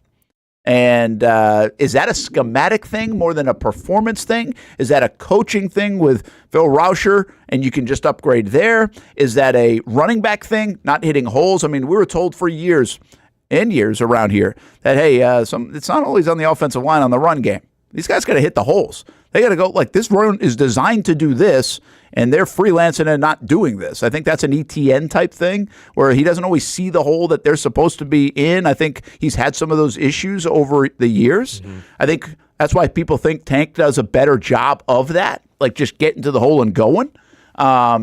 So where do you put some of that? But the bottom line is we know this. You have somehow, like you talk about recreating Detroit or recreating Buffalo or recreating Tampa. Well, you can't. You're not bringing those players. You're not bringing everything there. But you need to find a way to recreate in some fashion the success of the run game. And even Trevor said it yesterday, right? It's the lack of success of the run game is really why he called it predictable more than the coach's play calling. It becomes predictable because you're not sure you can get a yard. You limit your options. And listen, I still think, like Austen said yesterday, that still falls back on the mentality, the demeanor, the mission statement of your coaching staff too. There's something true there. That becomes identity. And if the day he walked in here said, we're going to get 3rd and 1, and we are going to get a yard, because if you don't get a yard in football, you don't deserve to win, which a lot of coaches say. If that was like the number one thing, the Jags probably would have been better at getting a yard. Just based off a lot of different things. That's their main focus. Mm-hmm. I don't know what the number one thing was, but the bottom line is for 3 years, they couldn't do it. They couldn't do it. I mean, the next guy that comes in here just offensively, if he can get a yard, it's a win. If they can get a yard on 3rd and short, it's a win. Seriously. And that's probably 2 more wins. It's a lot of things. It lets you get into your offense. It's first downs. It's rhythm. It's getting the ball to other people more. It's a lot of things. And it probably does equate to wins and a better offense eventually. And again, the bottom line is this Jags coaching staff that was here for 3 years never could solve the riddle on a consistent basis. So that is on them, that they never fixed that. And to me, that's one of the weirdest things ever, because usually when you focus on something in the NFL, even week to week, you end up fixing it, or at least plugging the hole a little bit. And then sometimes when you're not very good, another hole pops up.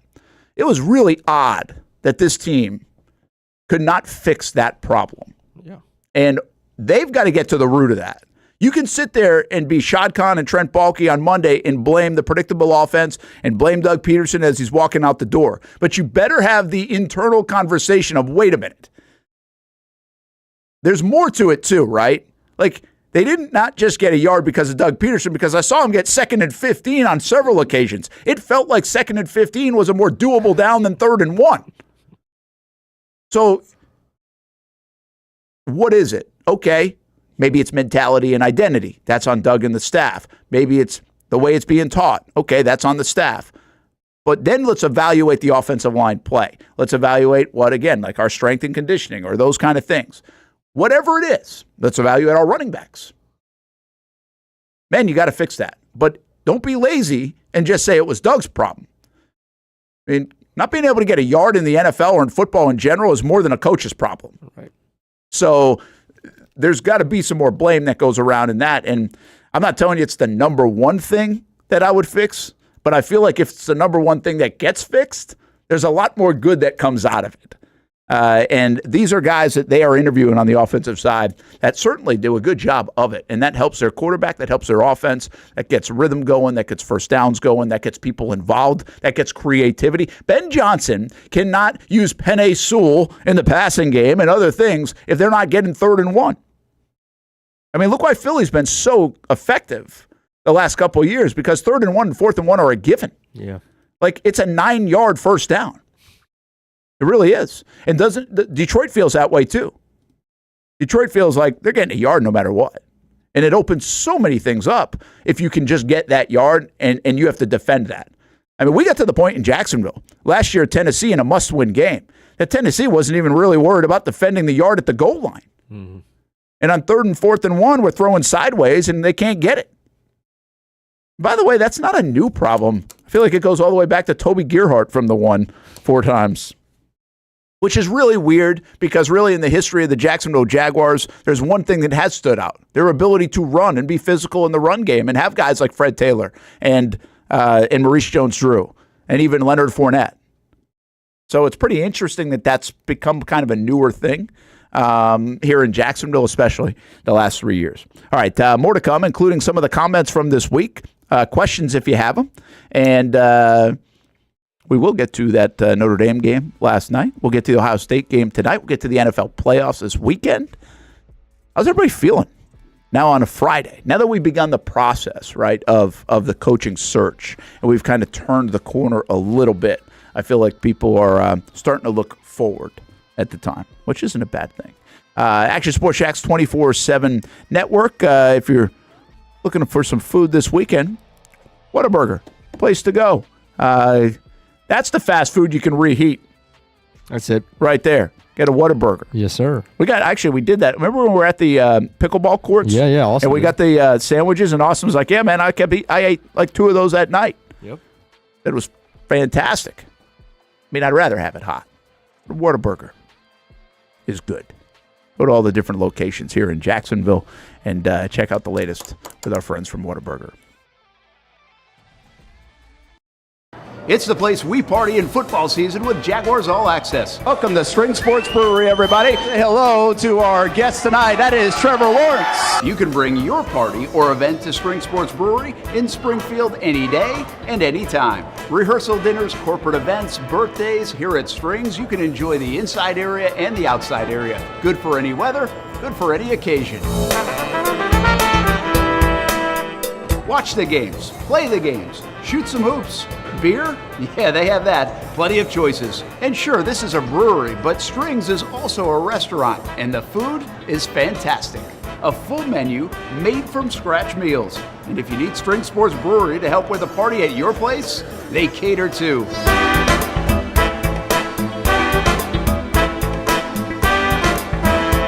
Family, beer, food, sports. Spring Sports Brewery in Springfield.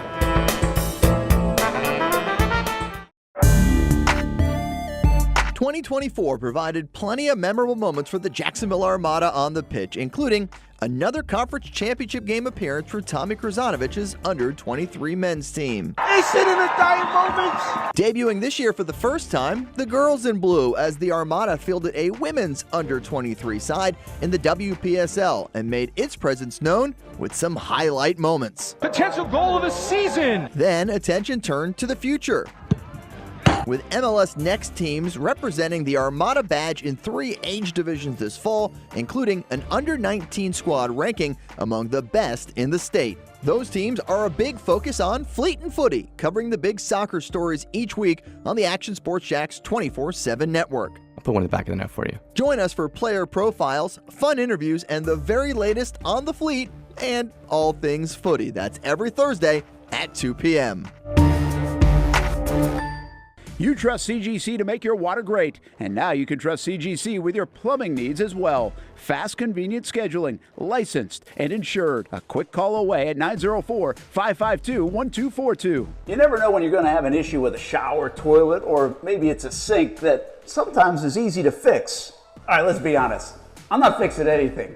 I'm totally staging this because when I have a plumbing problem, I call CGC Water Treatment and Plumbing. Trained professionals, transparent pricing, customer satisfaction. Small problem or even a bigger issue. Right now, save 10% off a new Rinnai tankless water heater. The experts with 25 years of experience at CGC Water Treatment and Plumbing can do it all. Call 904-552-1242 or visit cgcwater.com. For a limited time, CGC is waiving the trip charge on all related plumbing calls. CGC Water Treatment and Plumbing, an authorized independent Connecticut dealer. Florida license number CFC 1432579.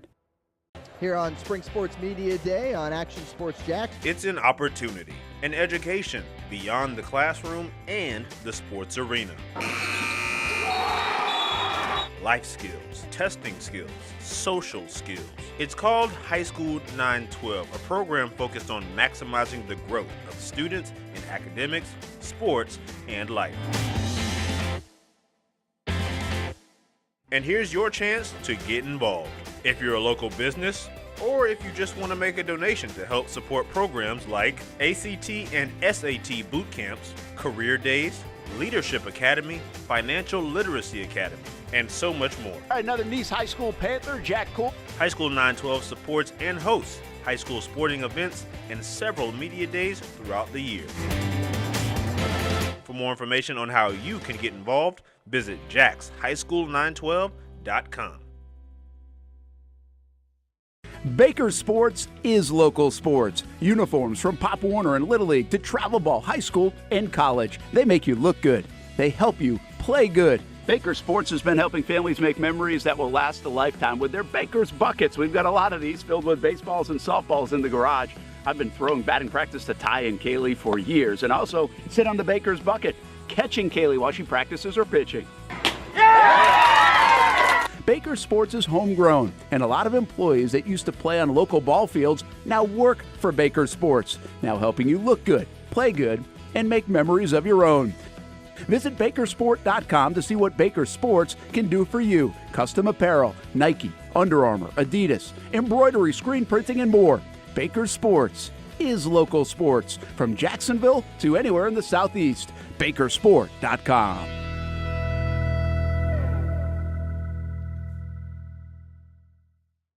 Welcome back to the Brent and Austin Show, streaming on the Action Sports Jax 24/7 network.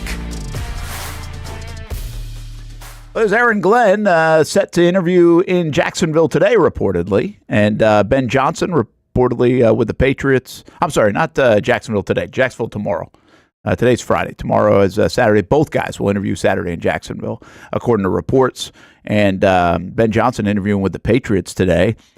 Still feels like they're heading Mike Vrabel, but we'll see. Ben Johnson, if he doesn't get the Patriots gig, obviously that eliminates one, and you really feel good about either Chicago or here, I think, more than Vegas. But you never know. You just never know. So we will see. But the interviews are started. It's going to be a busy weekend for the Jacksonville Jaguars. Shad Khan, Trent Baalke. Who else is in there, I think, is pretty interesting. I don't think it's just Shad, Tony, Khan, meaning, and also Trent Baalke.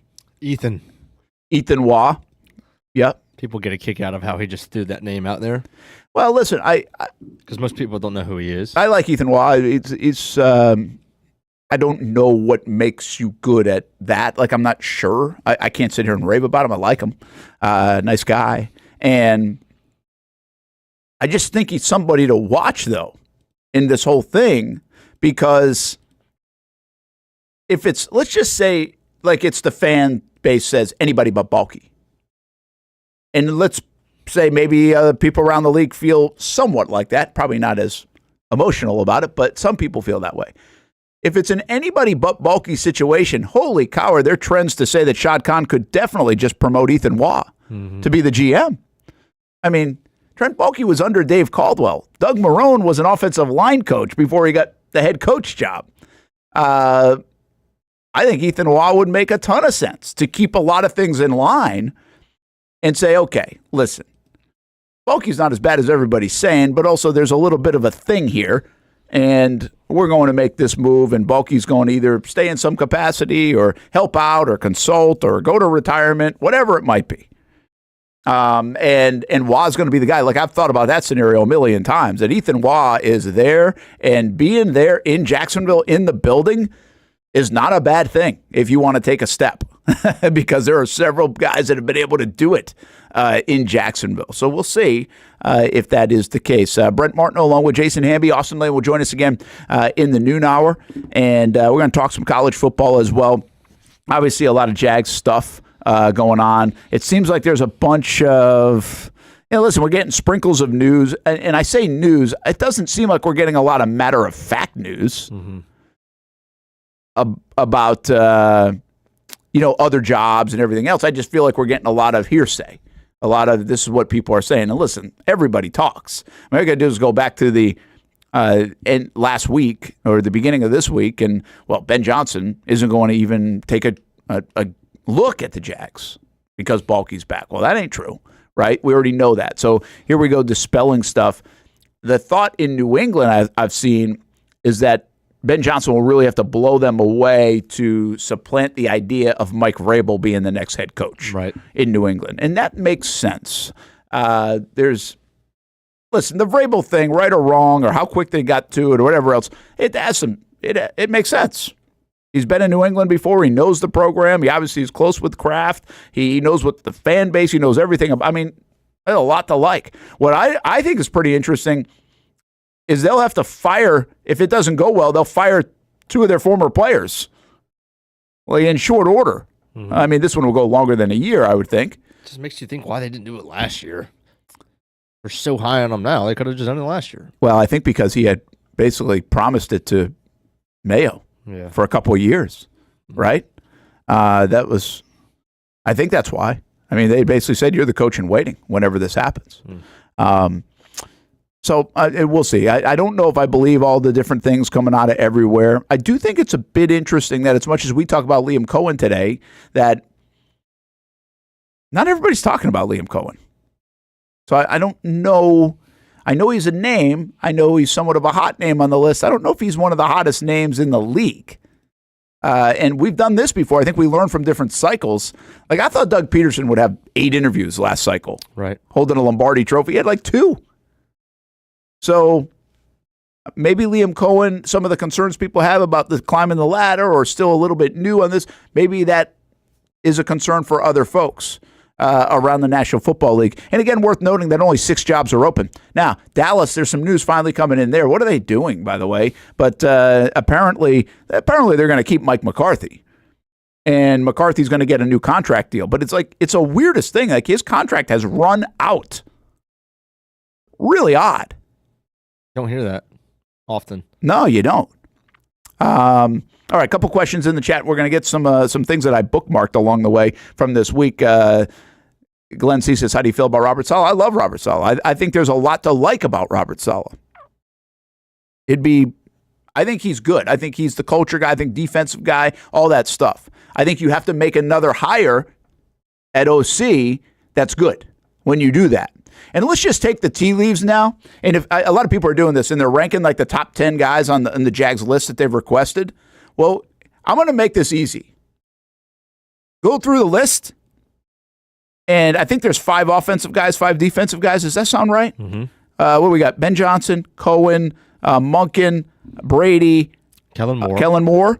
And then on the defensive side, you've got Saleh, Glenn, Patrick Graham, Flores, and Spagnuolo. Okay, and by the way, Vrabel, I guess that never happened. Was that an erroneous report by Schefter, or did it happen? I don't know where that one is. But anyway, so that's 10. You got 5 and 5. Well, here's what I'm going to do. I'm going to make this easy for you. And I love some of these guys. Again, I'm a big Saleh fan. I think that could really work. My top 5 guys on the list are on the offensive side. That's it. Like, in my opinion, they are going offense. So you would rather have Kellen Moore than anybody on defense? No, I didn't say I'd rather. I think they are. Oh, okay. I'm sorry. Like, again, this is not. I don't even really need to give my opinion as much as I just say this is what it adds up to. Mm-hmm. Now, do you get to a point where it's like a Monken and like, I like Monken more than other people do, but you get to the point where it's a Monken or a Kellen Moore, and then like a Saleh would jump him or an Aaron Glenn would jump him. I get it. On my list, yes. On their list, I'm not so sure if you listen to what is said. Shad Khan is saying, hey, we're predictable. The only thing Shad Khan hasn't done is go young offensive mind. Trevor Lawrence says, I've had conversations. Yeah, I'd like an offensive guy, of course. Those conversations, by the way, are powerful conversations. He listens to Trevor Lawrence, which is a good thing. Now, Trevor isn't running the show, but I think his input is valuable. And for a guy that you haven't really set up great at times, I still think his weight in that conversation should matter some. So if you add up all that, I think I just am convinced it's going to be an offensive guy. So I would just be like, boom, boom, boom, boom, boom, offense, and then we'll get to 6 through 10 on defense. Mm-hmm. That's the way I feel about it right now. Now I'm not ready to put it in an envelope, That's the way I feel about it right now. It just makes me curious why they've added so many defensive guys in the last 2. Well, so many. I mean, they added Flores and Spagnuolo. It's just like, yeah, if they're so offensive, yeah, they do their due diligence by interviewing the 3 defensive guys, which are potentially variable. You know, your Flores or the guys on the initial list, Patrick Graham and Saleh and those kind of guys. Well, but if you're going offense, why add Flores and Spagnuolo? Well, let's call a spade, I guess. I mean, the Rooney Rule has to be met. And I'm not – listen, there's more to this than the Rooney Rule. And I think the Jags, with a minority owner, certainly have that in mind and don't – but you still have to adhere to the Rooney Rule. Mm-hmm. Well, that is a lot of the defensive guys. Right, yeah. I mean, you don't get any of that on the offensive guys on their list. So no. But that's not it. I'm just saying, let's just start there. The other reason is I think you got good candidates. I think Glenn and Saleh are prime candidates. I'm not sure about Flores and Spagnuolo as your head man. I don't think that would do a lot for everybody around here. And Graham, I don't think so, but I think Graham comes in as a possible defensive coordinator. His contract is run out. So do you like this guy? How do you feel about him? And you're also interviewing him potentially as a DC, more than Saleh. I know people want Saleh like that, but I don't think Saleh is doing that here in Jacksonville. Maybe, but I'd be surprised. I think Graham is a candidate for that in Jacksonville. And in the process of hiring your potential offensive guy, you're interviewing the defensive guys and saying, what do we need with our group? How good is our offense? Mm-hmm. You're collecting so much information. And it's unfair to say this is why they're interviewing those guys. I think they are sincerely interested in these men to lead the team. And I think going defense and culture builder is certainly a way to go, and it's a debatable way to go. So I think they're viable candidates. But I also think there's a domino effect here of some other things that they bring to the table that can help you decipher if we are going to go on the offensive side and we lean that way with one of these young guys because we haven't done that yet. Well, these guys can help fill in some gaps, some holes. So you are not just interviewing people for the job is the point. And that's on the offensive side too. You're interviewing people. What do you think of our roster? What do you think of our quarterback? What do you think of what we just did the last couple of years and how you make the schemes better on both sides of the ball? Like this is some depth here, right? I'm not saying this to be funny. Now that I think about it, the way you put it, when he's talking to 10 head coaches in the National Football League, when you ask Shad, what's your advice kind of board, he's going to get more sound advice. I mean, these people are all going to tell him what they want to hear, but they're going to be honest with him because they want to show that there are needs that they can fix. He's going to learn more about this football team than he has, or not, I don't want to compare than how long, but he's going to learn a ton. To me, this is what it sounds like. Like a lot of his learning comes from when he interviews coaches, because it's not guys that are only connected to the program. It's from outside guys. The same as when he talks to, as he said, he talks to other owners in the NFL. Well, how can I know? How is Shad Khan going to know how good the 2025 roster is? Well, 10 guys are about to tell him.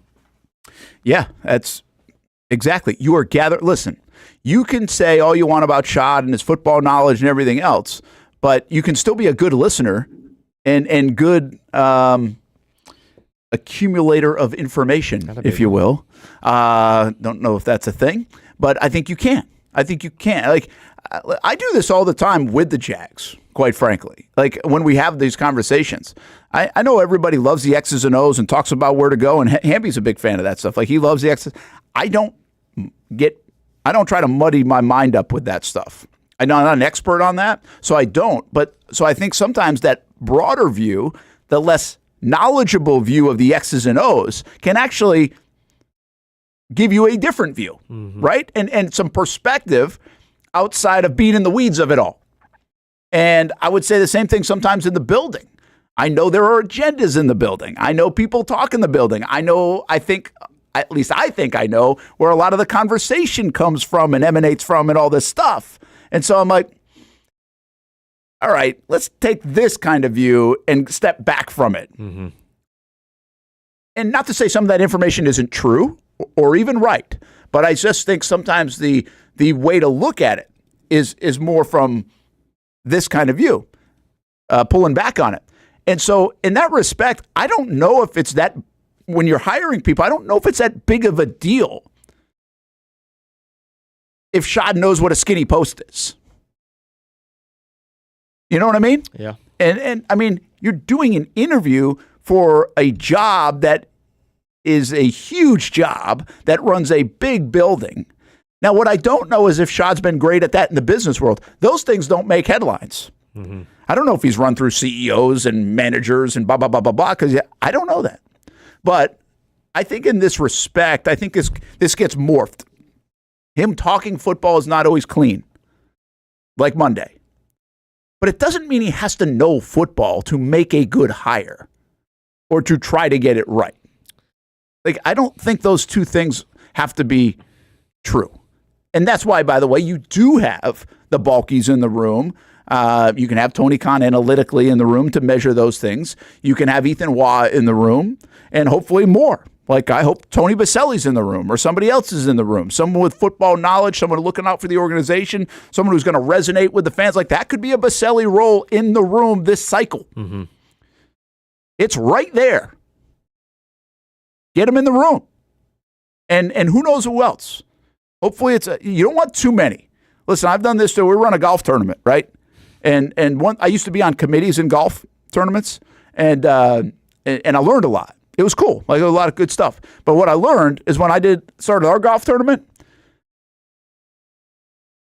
I wasn't going to have like 10 people in the room. Cooks in the kitchen. Because everybody's got their own ideas, and you never come to a conclusion, right? We all think a little bit different, and this is cool, and this is good, and this is good. And I'm like, no. Let's simplify this. And for us, at least, I think it's worked a little bit. So it's a fine line in this. Gather information. Get the opinions you think that will hit this spot and this spot and this spot, the things that matter. And then what we all know is Shad most likely is listening to it all. And then he's going to be the one that gets the feedback from those other guys in the room and put that all together and make a good decision. That's the way I envision how this thing goes. I have no idea how the thing goes. Mm-hmm. Never been in the room like it. So, and I'm sure some of those are different. The Urban Meyer chase was totally different than the Doug Peterson chase, and it's totally different than this one.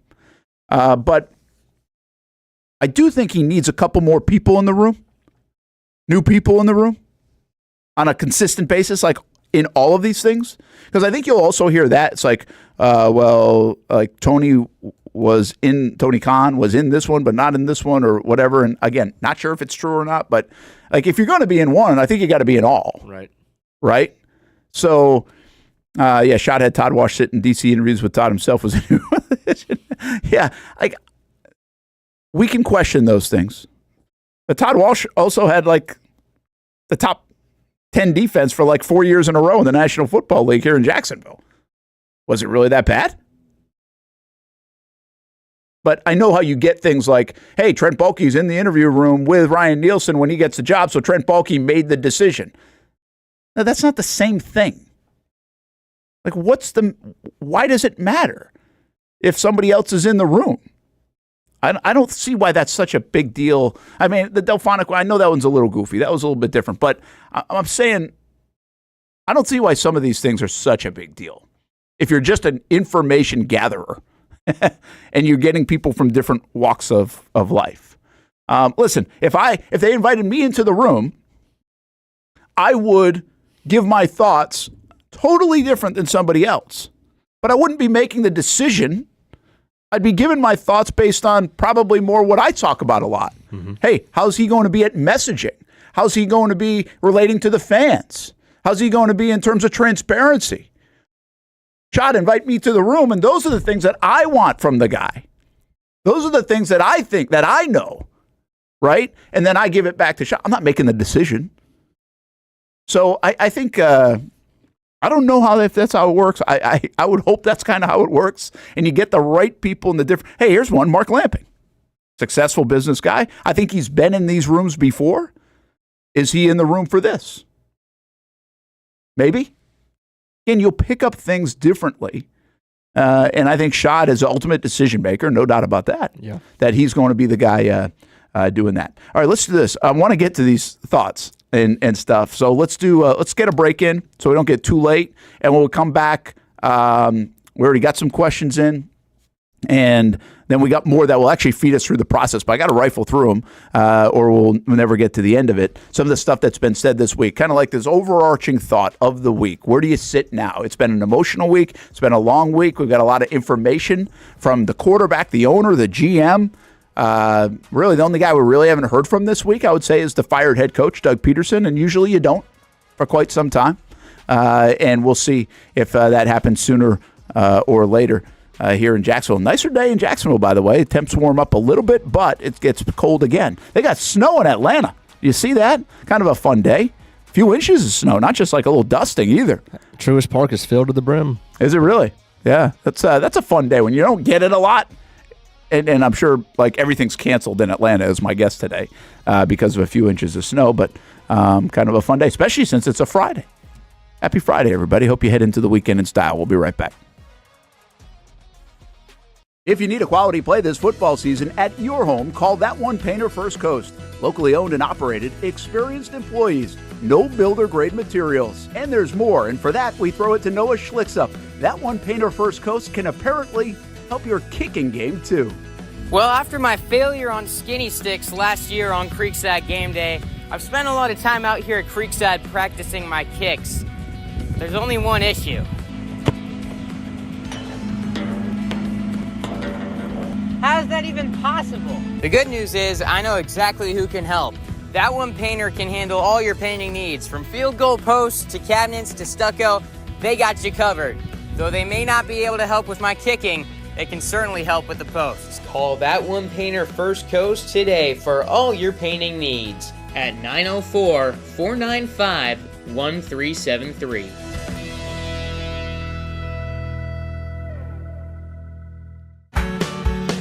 People helping people. It's at the core of what Alive Credit Union is all about, and it's been that way for over 70 years.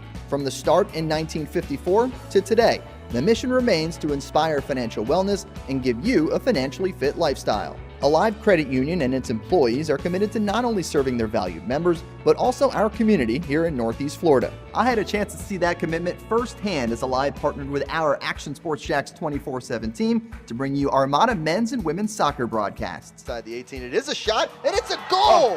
Chloe Chivers! And that connection to the community continues with Alive Credit Union's support of the Police Athletic League of Jacksonville. Alive Credit Union's commitment to our community also involves serving the financial needs of all first responders through the recent merger partnership with City and Police Federal Credit Union. Join the community and become a member of Alive Credit Union today. Find out the many ways you can be inspired in financial wellness at alivecu.coop.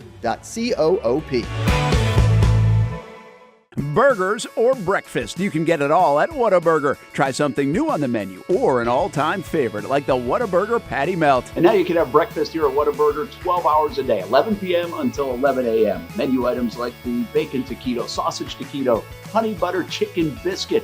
Whether you work the late night shift, just want a snack early in the morning to get your day started, or a little pick-me-up late in the morning, 12 hours a day, breakfast served, 11 p.m. until 11 a.m. A dozen locations in Jacksonville. You can order pickup or delivery and download the Whataburger app. New rewards members get free Whataburger items when placing their first online order. Just download the app.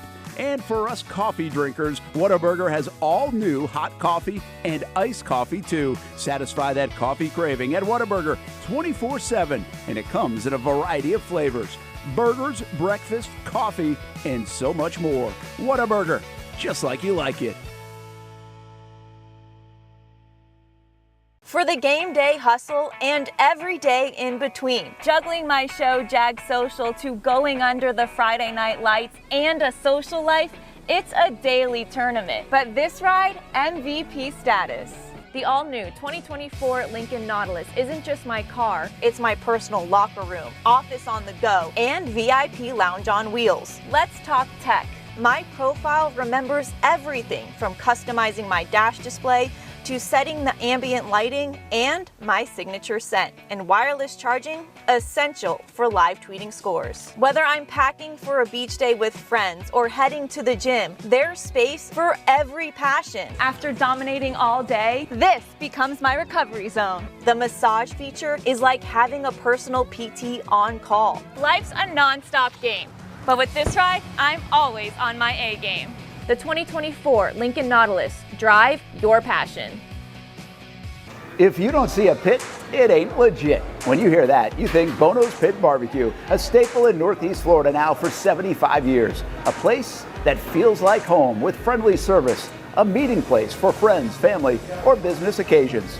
On the menu, the corn nuggets are a favorite in our house, but there's something for everyone. Sandwiches, platters, salads, sides, desserts, and family feasts. You see Bono's all over the place in Northeast Florida. You know, there are almost 20 locations in the Jacksonville area now, so stop on by, sit down, and dine in with Bono's. You can also take it to go. There are drive-thrus in many of the locations, and they have delivery options too. Just download the Bono's app to make things easy.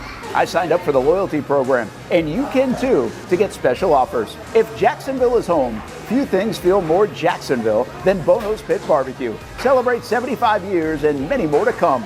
Bono's Pit Barbecue. If you don't see a pit, it ain't legit. Welcome back to the Brent and Austin Show, streaming on the Action Sports Jax 24/7 network. Where's that? Is that Kansas City? Sanford Stadium, baby. Oh, that's Athens. I was like, I saw the red only, but that's cool. That is cool. You have to just go up there to see a little snow today. Shoot. Not bad. Kids would love that.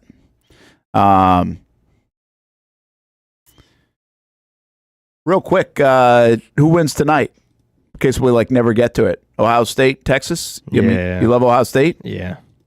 I do think people are overplaying Ohio State here a little bit. Oh, yeah, that's what I said. That's what I said earlier this morning. Don't forget, that's in there. The Michigan game is in there somewhere. I don't expect it to come out tonight, but they're not perfect. They're not incapable of. No, I mean, they really played like crap a lot of the season. Exactly. Based on that performance. Yeah. And again, once people start talking about them, I feel like they don't handle that well. And people are hyping them so much, but they also did play very well last time. Assume nothing this college football season is what I'd say. Okay, more on that. And by the way, Stadium Pulse replays at 3 o'clock today. 3 o'clock today. I think I said Scrap House this morning. I meant Stadium Pulse when I put the lineup out there. 2 o'clock Fleet and Footy plays. 1 o'clock the Blitzies if you missed our high school award show. 1:30 Jags Report Live. We've also got some high school hoops at 6 o'clock tonight from our tournament last month. So, yeah, listen, our Action Sports Jax 24/7 network coming out of football season. We're making a little bit of a transition. But the beautiful thing about this, you can get a lot of replays of things you missed. So if you just flip it on actionnewsjax.com, Action News Jax app, Action News Jax now on your smart TV. We're just talking in commercial break about even more things that are going on with this network in 2025. So stay tuned to that as we continue to enhance it for you, the listener, the watcher, the viewer. And you can see that our show each and every day on the network, but also, of course, on social media. And we get a lot of interaction on social media. And this week especially. Monday, you've heard me say it a couple times, was like a record day Monday with all the emotion of what transpired. There are two things I think that give us the most listeners and viewers over my experience of this the last 6-7 years when we really started on social media and everything. And that is super, super good news and excitement, like 2022 and the run, or super, super, super disappointment. Like, that's it. Now, listen, in between, there's a lot of good stuff, too. But when I'm talking, like, crazy numbers, and Monday was one of those days, and I'm sure everybody who talks about the Jags probably had similar, numbers to that respect. It's because there's, like, this wow, right? And what's cool about that in a lot of ways, both the highs and the lows, is it shows you just how much people are invested in this thing in Jacksonville and how much they want to get it right. And you wouldn't complain about it so much if you just didn't want to get it right. But, man, were you about ready to get off the train on Monday? And I wonder where you are on a Friday. So let's get to our current chat a little bit, because the folks on YouTube are always really good. Yes, Delphonic, we already talked about the envelope. We will do it. Try to get some questions. There's so many statements, and there are some good statements, and there's some good conversation, but I just want to make sure I don't miss any questions. A lot of people talking about Abdul Carter last night. At number 5, it'll be interesting to see, but could you add another pass rusher to the mix? I'll always bring this up.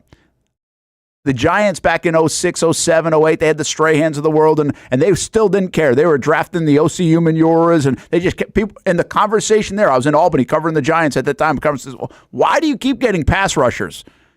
Don't be shocked if the Jags cut and Abdul Carter and just say, okay, we've got 3 of them now. How many do you have? Right? I mean, you can make that work. He is an impressive player for the Penn State Nittany Lions. Give me one off-the-radar head coach candidate.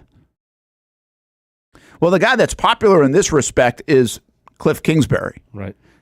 That he's not on anybody's request list, but everybody thinks he's going to potentially be on people's lists. Right. That's not really on my list, and I haven't even thought about this for a moment. Do you have anything like that would be... I mean, I guess the off-the-radar one could potentially be, if they interviewed Byron Leftwich before, could they bring him back to interview him again? Mm-hmm. So that could be one. I don't really have an... It's hard to qualify off the radar because it has to be somebody that's on the list. So yeah, it has to be or somebody that's off the list. Well, yeah, but off the list would be, like, do you always have to request as well? Although, you saw... I'll give you one. How about Pete Carroll? Pete Carroll, yeah. Like, Pete Carroll would be fascinating to me. Not really the way I think they need to go and should go, but fascinating to me. How about just running your kind of, like, I would say, can you run what you did with Coughlin on the executive VP? And then I'd be like, well, Brent, you said you didn't need that guy at this time, but doesn't Carroll feel different than Coughlin? Mm-hmm. Like, just feels a little bit more relatable to today's player than Coughlin did at the time in 17? 100%. And I don't know if that's a fact, but it kind of feels that way. Speaking of, Tom Coughlin, J-Fund, the Wine Gala, tickets on sale. And it's one of the great events. If you've never been and you have a chance to go, and tickets are a little cheaper right now for the next few weeks, you get early chance to buy. So go check that out. And it's at the stadium. Great event for obviously great cause, but really a fun event. Kind of like who's who in town usually is at the Tom Coughlin J-Fund Wine Gala, and that's on February 27th. I'll give you one, Brent. What do you got? Lincoln Riley. Oh, man, I thought Doug was tough this year with me. Lincoln might be even harder. Facts. Maybe Bill O'Brien for an off-the-radar choice. Offensive guy with experience, not a bad record with the Texans either. He tanked the whole organization. Man, I just kind of hope not. Guys, taking, after everything that's happened this year, from losing to them twice, Aziz, taking their leftovers and trying to get excited about their head coach that they fired would be the worst thing ever. That simple. Yeah, I don't like it. He does know how to win. Again, you kind of get, to me, you get a Doug Peterson type that knows how to win. The problem is I don't think like Bill O'Brien's getting to the mountaintop, and I don't think he does any of the things that I've asked to do in terms of resonating with the fan base and relationships and all those. I think that is the wrong way to go in that sense. It should be a rule that you can't hire a guy that was fired by a team in your division. Well, you would have been okay with Vrabel, though. I want to. I guess so.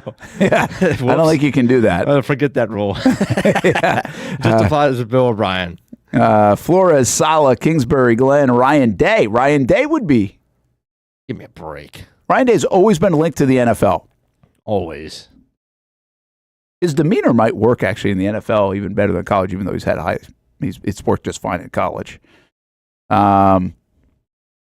Off the radar 101 is Belichick. Yeah, I mean, that's true. I'm Josh McCown. Yeah, Delphonic says we were doing a retread. I'd want Vrabel or Sala. And I think that's where I would lean to. And I just don't think, see, they've done that now. They've done that, and they've done the guy that's been out for a couple of times with Urban, with Coughlin, and with Peterson. I would check that off the list. Like, again, you put these in categories of, okay, what have we done? What's worked? What hasn't worked? What almost worked? Right. And boom. Boom, boom. Okay, we're going to try this instead. Mm-hmm. I think this is part of the process. And all you got to do, you look at teams all the time doing this. It's not just the Jags. What you have to do is say, okay, he went hard after the Urban Meyer stuff and he really was just zoned in. And then he went 42 days for the next process of a coach. That's a complete opposite, right? And a lot of times you'll go, okay, this guy is an offensive guy. No, we're going to go complete opposite. We're going to go defensive guy. Or we're going to go old guy, young guy. That's just the way it works. Whether that's right or not, I don't know if there's a method to that. I don't know if there's a proven method to that, but it does seem like in this world that happens. All right, I'm going to rip through some comments. This goes all the way back to earlier this week.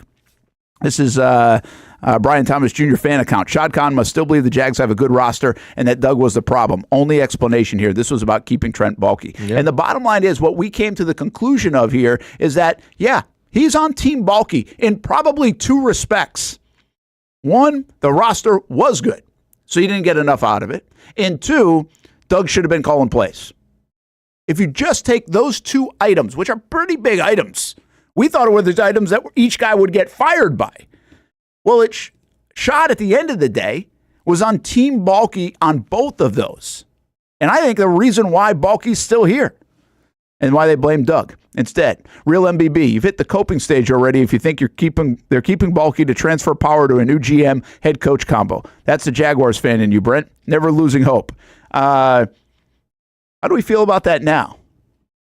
Because this goes back to when I said he's going to transition, help with the process, retire. And obviously I asked him about retirement and that he said no. But isn't the door wide open for him to be a part of the transition and not necessarily be in this GM role, whether it becomes retirement, a lesser role in the organization, or just out? And I think that is still open. So I'm not sure if it's the fan in me or the reality of Shad Khan opened that door. Again, this was a comment before Shad Khan's news conference on Monday. I'm going all the way back to Monday. Certainly could still be in play, I think. Brent, check this right quick. What you got? He retore it. Wow. So Deshaun Watson, that was the setback. Yep. He just had another surgery yesterday. So he's probably out all of 2025. That's kind of a break for the Cleveland Browns. I mean, honestly, like him getting hurt is something they don't have to deal with and make decisions on. And they're another organization that's not so great at making decisions. So, I mean, you either cut him and you deal with all the money, or he gets injured and you deal with all the money. The bottom line is, this guy, I mean, you hate to see guys get hurt, but he's robbing the Cleveland Browns at the moment, you know? Jeez. I mean, and he was from the get-go. Never mind because of the injuries. And that apparently happened on that vacation thing. Like, why was he on vacation during the season again? Isn't that kind of weird? What a bad look. Yeah, that was with his wife and all that stuff, or girlfriend. Or I need to hear Baalke admit his failures and admit that he shouldn't be left to make decisions alone, that the team will be hiring a co-GM or VP of operations like they hinted about a couple years back. Someone needs to right this ship, and Trent has proven he can't do it. Well, I think that's in play. Don't you? Still in play. Mm-hmm. Again, this is from Monday's show. This was before the news conference. Miles says, very well done now with the live hit just now in Action News Jax. Kudos to you and the team. I don't want everybody to forget that, because that was our first ever live hit that we did right here during the show on the noon on CBS 47, while we're also here in the Action Sports Jax 24/7 Network studios. We are going to, in some of these posts that I bookmarked, I had to take some wins because I got hammered so much on Monday for the questioning. So you'll see me pat myself on the back a couple of times here, I think. You recorded a lot of choice just for words. my self-confidence. Jason, no quality coach will take the job with Baalke in charge. That guy is clearly poison. Everyone in the league knows it. No, they don't. Okay, well, how do we feel about that now on Friday? Again, these things change.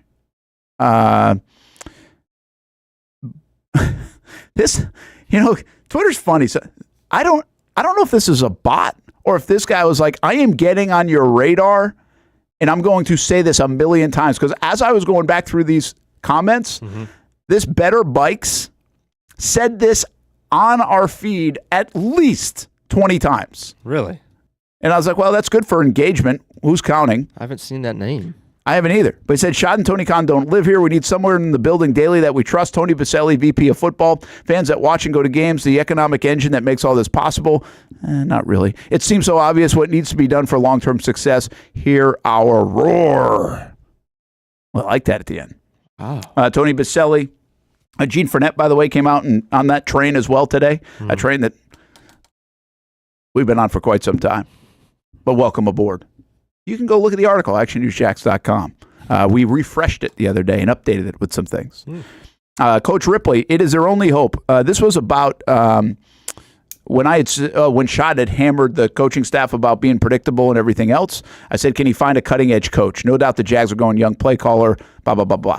Coach Ripley said it's their only hope that someone comes in and electrifies the building, builds enthusiasm, fires up the players, and can flat out coach it and scheme it to get the best out of the talent in the room. That's an interesting deal. That's what Trevor said. Got to bring the juice back. Trevor said that, right? This was, again, Monday. Right. And Trevor said, we need the juice back. I thought that was one of the most profound things he said yesterday. Like, we need the juice back in the building, and we relayed that into, okay, you need swagger. You need confidence. You got to walk around like we're going to win. They walked around that building like, we think we're good enough to win. We think this guy's good enough to make a play. We don't know if he's going to make the play. We don't know if he's going to win. How do we get out of this rut? That's how they were in the building. Professional, went about their work, all the other things. But not with a swagger. I come in here with a swagger, Delphonic, about that article. Because this is a damn good article. And I'm right. For now. Will we get another article in 2025? Delphonic, it's already forming in my head as soon as this coaching hire is made. I think I got an idea for one. I'm not convinced how it will come off or not, so I'm debating on it, but I'm leaning toward yes. I got an idea for one. It's Bouquet. That's Miss Linder. She's always watching the shows and hanging out with us. We appreciate it. The press conference was absurd. Balky and Khan's logic was unsound. Their claims about how so much is right and answers to reporters' questions were preposterous. Is Shad Khan well? He had trouble expressing himself. His arguments were not coherent, I think, and lacked understanding the issues. It was a clunky press conference. There's no doubt. There's no other way to say it. It was a clunky news conference. And let me tell you this. Zoom is not the way to do it. Yeah. I think if we learn it, Zoom was a part of this being this much of a problem. We knew that, though. As soon as they announced it, we're like, oh, gosh. Yeah, it's not always the best setting for it. Let's be honest. NFL says that bleep we have been running the past 2 years is nothing like what made Doug successful in Philly. He was innovative with the RPOs and unique screen game. We've been lining up in power formations, running straight up the gut with Travis Etienne. I think that is a little bit blanket. But I get the point. I do think we do think predictable was there. Yeah. I will say this, though. I was surprised that Shad went to the predictable card. Weren't you? Like, I did not expect to hear that at the news conference. No, not You don't at all. usually hear anything that pointed. And I was like, okay. And we know, Trent Baalke told him. No, as we continue to say, more than Trent Baalke told him. I think Trevor Lawrence and Evan Ingram and Christian Kirk might have told him. I think Tony Khan told him with the analytics. I think the league circles might have. Again, these guys talk to a lot of people. This isn't just Trent Baalke talking. And by the way, if it's just Trent Baalke talking, shame on Shad Khan. Right. I don't buy it, though. But it was surprising that he said it, that he was that pointed, Hamby. Yeah, I didn't think we would get really almost anything specific as far as the struggles of this year, especially of Doug. That's not really what Shad's done. He didn't even do that much with Urban. All right, let's do this. Take a timeout. There at the top of the show, we're going to have Austin back in just a little bit. We're also we got another guest coming on, talk a little bit about a baseball thing coming up this weekend. But I will get back to the comments. I've got more. We got till 1 o'clock today. I promised that we would get to some of these. I want to recap the weekend that way. We'll see if anything else is popping as well. Brent and Austen Show, Action Sports Jax 24/7 Network on a Friday in Jacksonville. Don't forget, we have partnered up with JaxPal, jaxpal.org, Jacksonville Police Athletic League. Check them out at jaxpal.org, how you can help some of the kids, how your kids can be involved in after-school programs. And there's so much more to it, but check it out at jaxpal.org. We're proud to be partnered with Action Sports Jax 24/7 Network and the Brent and Austen Show in the Jacksonville Police Athletic League. Nice win for Coach Mincy and the JU Dolphins last night at Bellarmine as they get it done. Front to back winners are now 2-1 in conference play. That's a nice W for them on the road. Meanwhile, on the other side of things, UNF struggling a bit out of the gates, 0-3. They lose 79-74 to Eastern Kentucky. They need to find a win soon in league play as you don't want to get too far behind here in the early stages of the conference season. When it comes to trucks, I know exactly what I want. And at Bozard Ford, they make it easy to get exactly that. Let's go make this truck a little more my style. With Bozard Built, I can create my perfect truck right here. Lift kit? Check. Premium wheels? You bet. Advanced lighting package? Oh yeah. The Bozard team works their magic.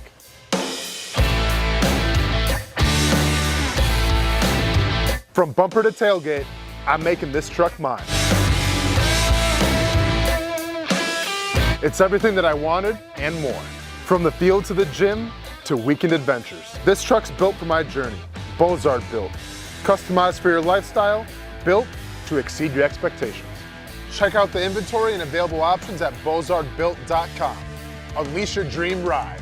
Customized, covered, and Bozard approved.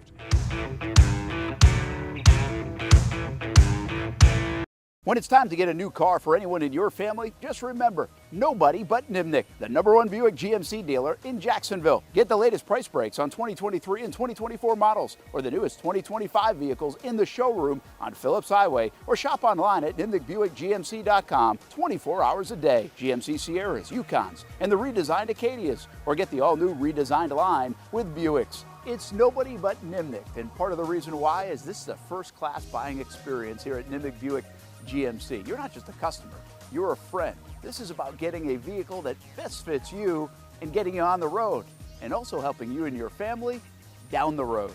Nimnick has a treating you right guarantee, courtesy, respect, fairness, and most Buicks, GMCs, and Jacksonville's only Car Bravo dealer, nobody but Nimnick. Who has put in the most years and stands behind a better experience? Nobody but Nimnick. GMC, we are professional grade.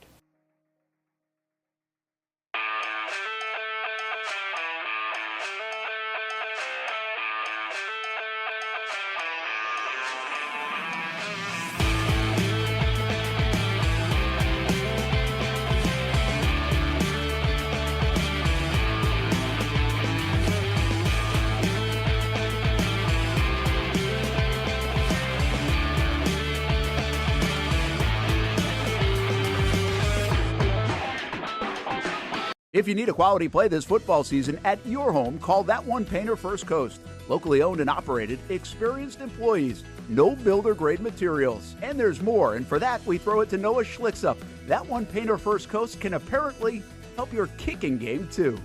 Well, after my failure on skinny sticks last year on Creekside game day, I've spent a lot of time out here at Creekside practicing my kicks.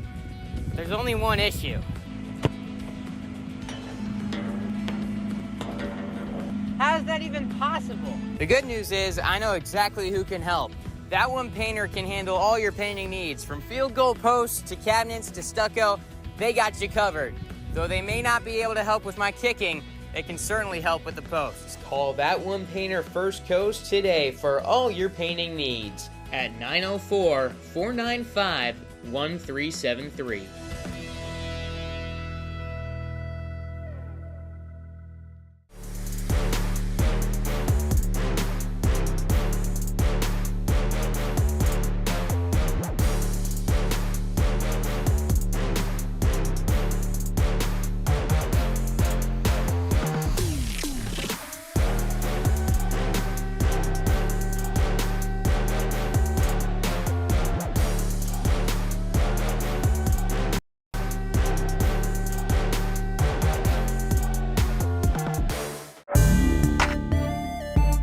'24 provided plenty of memorable moments for the Jacksonville Armada on the pitch, including another conference championship game appearance for Tommy Krasanovich's under-23 men's team. Is it in the dying moments?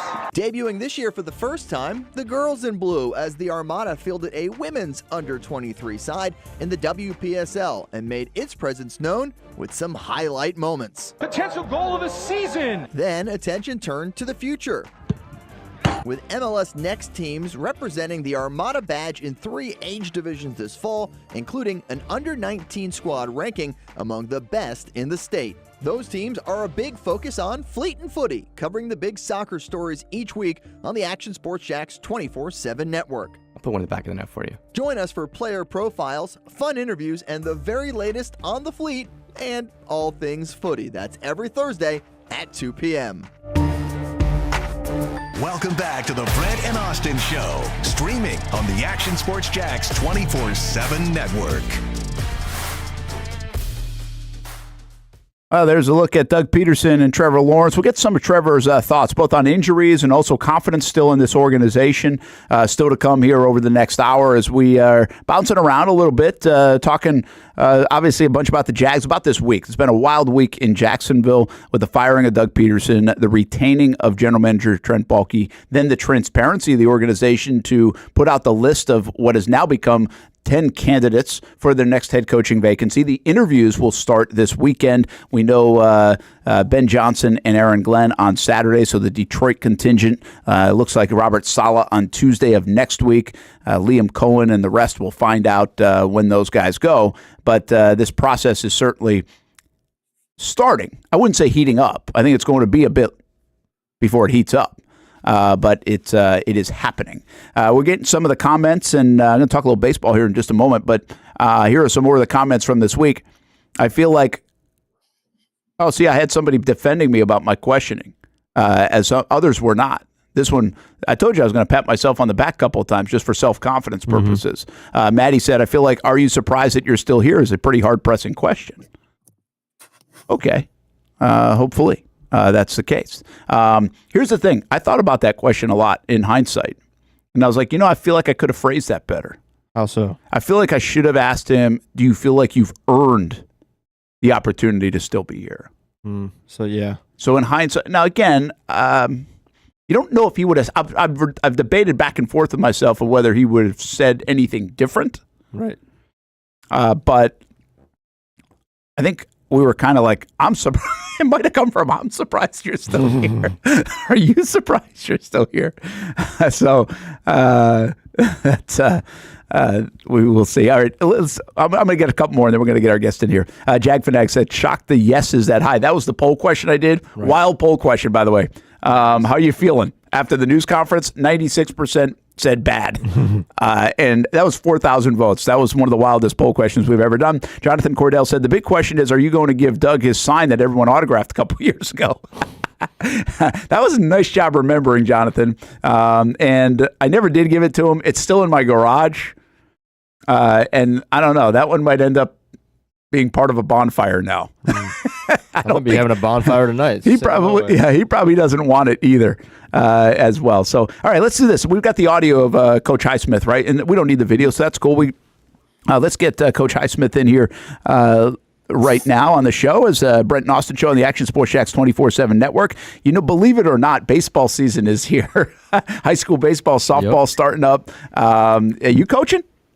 Yeah. Has that started yet for you? Next week. Next week. Okay. So it's exciting, but it's also very cold if you're out there on the baseball diamond at this point. It reminds you of me growing up in Rhode Island. Or playing in Ohio. That's the kind of weather we've got. Coach Highsmith, how you doing? All right. How about yourself? Doing fantastic. Thanks for hanging out with us a couple minutes. You guys have a camp coming up this weekend, speaking of baseball season. So tell us a little bit more about it.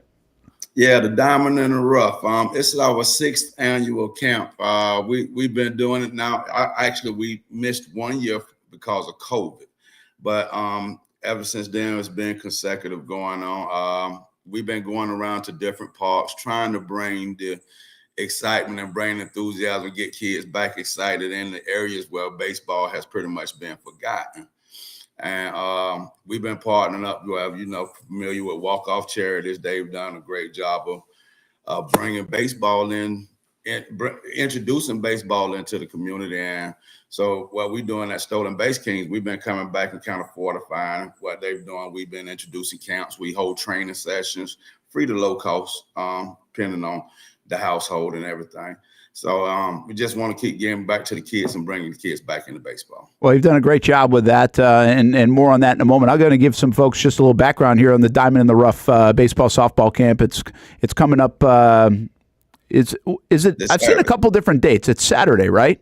Yes, sir. Okay, because I've seen the 13th as well. But so it's tomorrow, which obviously is Saturday, and it will be held at the Clansell Brown Boys and Girls Club. Oh, that was last year. This year we're over at FSCJ, the North Campus. Okay, you're going to be on Coach Brad Frick's campus. Okay. Okay, good. That's why we got you on here to help us through some of this stuff. And it's free. Yes, always free. We always free. Normally we have we give out we give out gloves and stuff, but the shortages had a shortage on the gloves that giving out the free gloves this year. Walk-Off did a lot of camps this year, and they provided a lot of gloves out. So a lot of kids. So pretty much a lot of the kids that's coming out that needing gloves, we've already got in touch with. But we're out at FSCJ, and that's one of the things that we always do. We give them free lunch, and we also this year they get to watch a scrimmage game between EWU and FSCJ this year. After the kids get through helping them, after the students get through helping them, the kids hang out and teach them a little bit about baseball. That's awesome. So from 10 o'clock to noon, it's tomorrow at FSCJ's North Campus. What's the easiest way to get involved? Do you just show up, or do you have to register at all? Yeah, we have a link. Actually, I don't know how to do it since we're on this here, but I have a link that you can get that they can sign up. But if they show up tomorrow at 10 o'clock, well, registration starts at 9. If they show up, then we'll have a way to get where they can register, get the link to them on their phone and can register right then. That's always been the norm. A lot of people haven't been able to register beforehand, come there, and we get them registered at the gate. All right. I don't think I see the link in the email chain that I have, but text it to me and I'll push it out here on the show, but also push it out on social media as well for anybody interested in registering. Play a little ball tomorrow, free camp up there at FSCJ. And I mean, you've been doing this a while now. I mean, your background, you have an interesting background actually, from an Army veteran to it's listed as cosmetologist, graphic designer, digital multimedia specialist as well. But really, this fills your passion of baseball and making it available to everybody. Yeah. One of the things growing up and playing baseball, my mom, she wasn't excited to let me out on the football field. I didn't get to play football till middle school.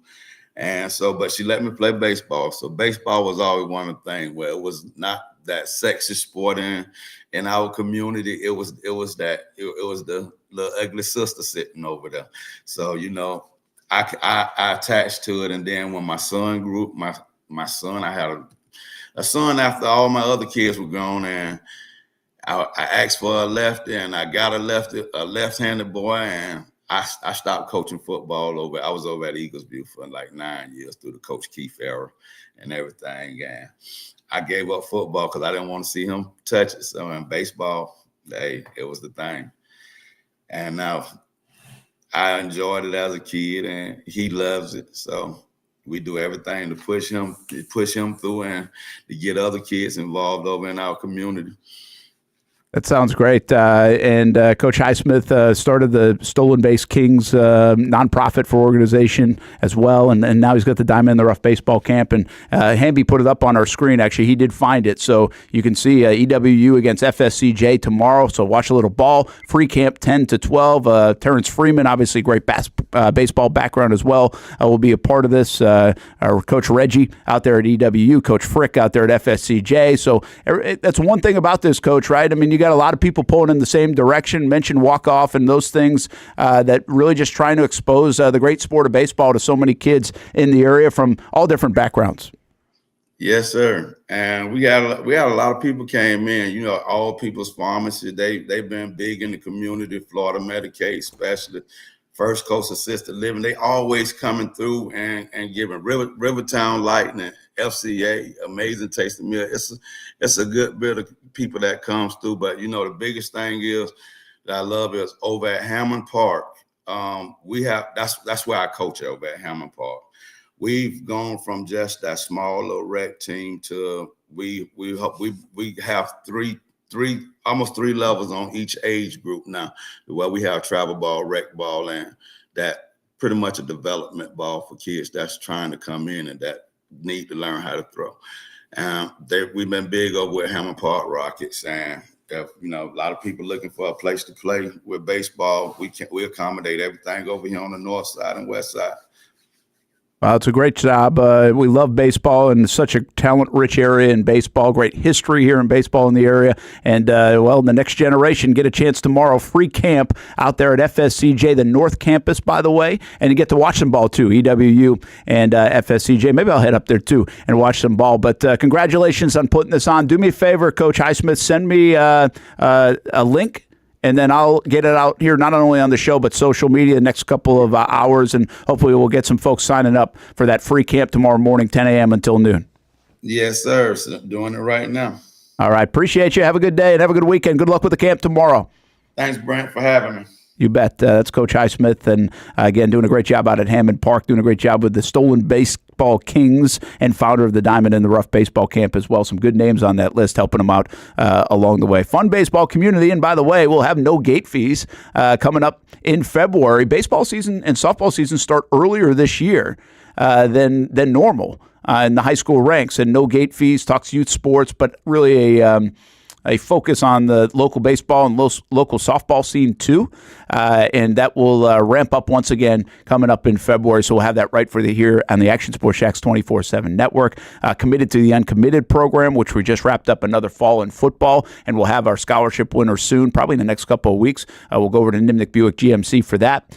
We're also accepting nominations, so find me and get nominations for juniors and seniors in baseball and softball. We've extended it to juniors because of the way it runs so close to when kids are already committed, the seniors most likely in the area. So under-recruited players, which is easy to get these days, that we can highlight on that show and throughout the spring, and maybe give them some attention to coaches in baseball and softball for the spring. And football, we do it obviously in the fall, and can get a scholarship out of it too. So hopefully you can send us some nominations along the way. More information to come on that as we continue on. What did Coach Ripley say? Best joke I've heard today: I'm going to be like the Penn State wide receiver group at work. I'll be there, but I ain't doing anything. Holy cow. That's pretty good. What a stat line. That was unbelievable. Bunch of bagels. Jags forever. We love you, man. Make a snowball for us, all right? Sitting on my porch, watching it snow, listening to the Brent and Austen show. Hey, that's a good day. Hey, tweet us a picture. Yeah, send us a picture. We'll put that on there if you're still listening, if we've still got you. But that would be fun to see some of the snow up there in Atlanta. Austen Lane going to jump back in with us in just a bit. You let me know when he is in. All right. We might even get to a break before then. Let's continue on with some of the comments. Brent, when you and Austin had Mike Malarkey on maybe a month ago, he said that when he interviewed with Shad right after, Shad bought the team. Shad asked him about the players playing both ways. Seems like local media and diehard fans know just as much as him. I highlighted that one for a reason. There's no doubt Shad Khan is new to the game of football over the last dozen years. But I think it's also safe to say he's learned about the sport of football. And I don't necessarily think, I just said this earlier, I don't necessarily think you have to have exquisite knowledge of the game of football to make the right decisions in your organization. I mean, do you think that the Pagulas have terrific knowledge of the sport of football? And look what the Bills are doing. Like, I don't believe that. I know it comes off that Robert Kraft has this great knowledge of football. Jerry Jones. And, well, Jerry Jones, I think, is different. He's in a GM role. Like, he is very unique, though. That's true. I would say Shad is more like a lot of other owners where they have a lot of money. They're in a fraternity that's very exclusive, and they don't necessarily sit there on a whiteboard and know what's going on if they were in a team meeting. Now, again, his knowledge is even less than many others because he was new to the sport. But where it is now compared to where it was is one thing. I think it's so much deeper and better. But I also think that's okay. That doesn't necessarily get in the way of making the right decisions. Like, to me, that has nothing to do with keeping Trent Baalke. And it really has nothing to do with who the next coach is. Well, Brent, think about how, 12 years of this, right? It's been 12? Yeah. Okay, imagine how much football every listener, me, myself, you as well, how much you learn about football in 12 years of being an adult watcher, right? It's different if you grew up on it as a kid. You didn't watch it the same. You didn't learn as much if you didn't grow up on it. But 12 years is a long time. You can learn a lot about football in 12 years. You absolutely can. And So anyway, I think they can be different. Let's continue on with some of these. Doc Duval says, I don't trust them. Don't trust fans' rumblings. I heard this stuff either, and the Leftwich thing is exactly what I'm talking about. It was debunked by Leftwich himself. I think I like this one. This is why I bookmarked it, is because this lends to what we talked about this week. We have to get the whiteboard out on narratives. Like, I want the narratives. I want the scoreboard. Mm-hmm. I want to say, what do we know and what don't we know? Because the reason I do this is not to be right. I'm not setting it. I don't think I'm setting many of the narratives or any of the narratives. I'm just saying, let's be careful with it. Let's be careful with some of this stuff. Just because it's on social media doesn't mean it's fact. We turn it into fact right away and groupthink right away. That is dangerous. I don't know if it's dangerous. I guess it doesn't matter, but it doesn't make it right. And we've already debunked like 3 of them this week. Right. I don't know why that bothers me. I don't know why it bothers me, but it does bother me. So I'm going to keep the damn scoreboard, all right? No problem. Todney Dangerfield called to opt out of my season tickets that I've had 10-plus years. They gave me a lanyard the other year for my support. Ticket rep said he had 15 calls in the first 10 minutes and that they were flooding in. I buy that. I think it was a bad day in the ticket office on Monday. I also think some of those people will buy again when Ben Johnson gets named the head coach or somebody. But I will tell you this, and I mean this, and I believe this, that coach that comes in here has to also walk down to the ticket office and say, I appreciate what you do, because this has been a tough ride for you. Because that season ticket seller is impacted by this stuff. And it also lends one other thing that I said earlier this week. If you think Shad Khan only cares about the money in those season tickets, well, hell no, he wasn't going to make that decision. Right. 2 things can be true at once, says D. Trait. Shad can be a great owner and also be a man who's not football savvy. This goes into that again. Shad put people in place whose job it is to be football savvy. Only place Shad went wrong is not having someone in place to check Balky when he's off the rails and not firing now. Well, that goes to the Tony Baselli stuff. That goes to my ActionNewsJax.com article. That goes to you need more infrastructure. It sounds like they're going to beef it up. What are they going to do? Is it Baselli? I just joked with a buddy of mine. I said, hey, there is so much now groupthink and point toward Baselli that it's definitely not going to be Baselli. Sorry, Tony. You missed your chance. You have too many people in your corner here. I mean, logic and groupthink doesn't win the day here in Jacksonville a lot. Yeah. It just doesn't for whatever reason. Now, I think the odds went way down on Tony being a part of the organization in that respect. Next coach, Doug, says, the list perked me up. There you go. See that transparency? Do you flip it? That's good. Brent, as the search starts, I have 2 questions that I'm very curious about. Who is asking the questions and what questions are being asked, says RTG. The fact that someone is being interviewed does not guarantee that it is an effective interview. Many people are being consulted. I don't even know what I just did here. Many people are being consulted in the process. Who's actually asking the questions? What do they need? Want to know if the coach reports directly to Shad. So how much does he know about the sport to get the nuts and bolts? Curiosity. So what I would say to that is exactly what we've been talking about. Shad's got a lot of experience now in this realm. So he should know what I need to be asking, what I need to know, who I need to hear from, what didn't work, what did work. See, there's one thing that's really difficult in this stuff, folks. And you can say that you have more football knowledge than Shad Khan, or he doesn't have enough, or he doesn't get the pulse of the fan, or all this stuff. But there's one thing that he has that none of us have. All the information. He's got all the information. He knows what people are telling him. He knows what and who and how Trent Baalke is talking, conducting business, all those things. He knows all this stuff that we don't know. Like, we do not. We are just assuming from news conferences or rumors or groupthink or things or our own opinions or just trying to surmise. Again, I'm not saying that they should tell us every little step of the way, but transparency would at least open the doors up a little bit for us to get more educated opinions on things rather than make up our own stuff. But the bottom line is, if I'm hiring someone here at Action Sports Jax, I've got way more information than you do. If I'm going to bring in a co-host, you might want me to go get X person. And I'm like, I'm getting this person. Scobie. And you might say, well, that's bad. I'm like, well, here's what you don't know. And by the way, that's happened before over on ESPN 690 and other things when we were going through some of these processes. It's like, hey, well, you don't have all the information I do. Like, really, that's true. Like, that's happened. Like, that happens in everybody's business. And Shad's that decision maker that has more information. Now, does he always have the right information? Does he have enough information? That's fair questions. And by the way, who's asking the questions? I don't know. I don't know the process. I'd be fascinated to know the process. Here's how we do it. Is this how the rest of the league does it? Don't know. Jags forever Twitter, buddy. have no idea to send a pic. He might Well, not you be might on not be on Twitter. He's on YouTube Yeah, watching yeah. the show. You can't send a picture on YouTube. No, I'm saying, yeah, if you have a Twitter. Text Hamby.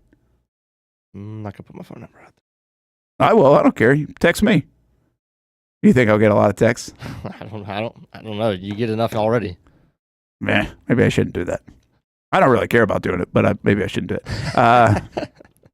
it. Sean says, just because things are working for Detroit doesn't mean it will work everywhere. Whoever gets a Jags job needs to know the Jags roster, how to create an identity of its own. And again, we talked about this a little earlier today. I think we know that. You're not bringing everybody down here. You are not trying to duplicate or replicate Detroit, even though my article suggests that you should. There's going to be some different things, but you can take some tenets of it, right? You can take some tenets of wins. I'll give you a great example. This is my favorite thing that I would love to someday. I think Shad Khan should talk to this guy. I've said it for years and years.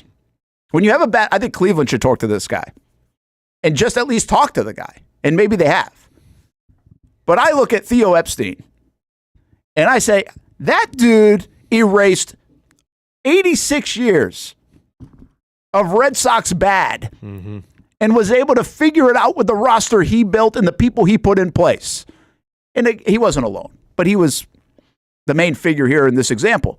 He goes to Chicago. They haven't won in 100 years, and he does it there.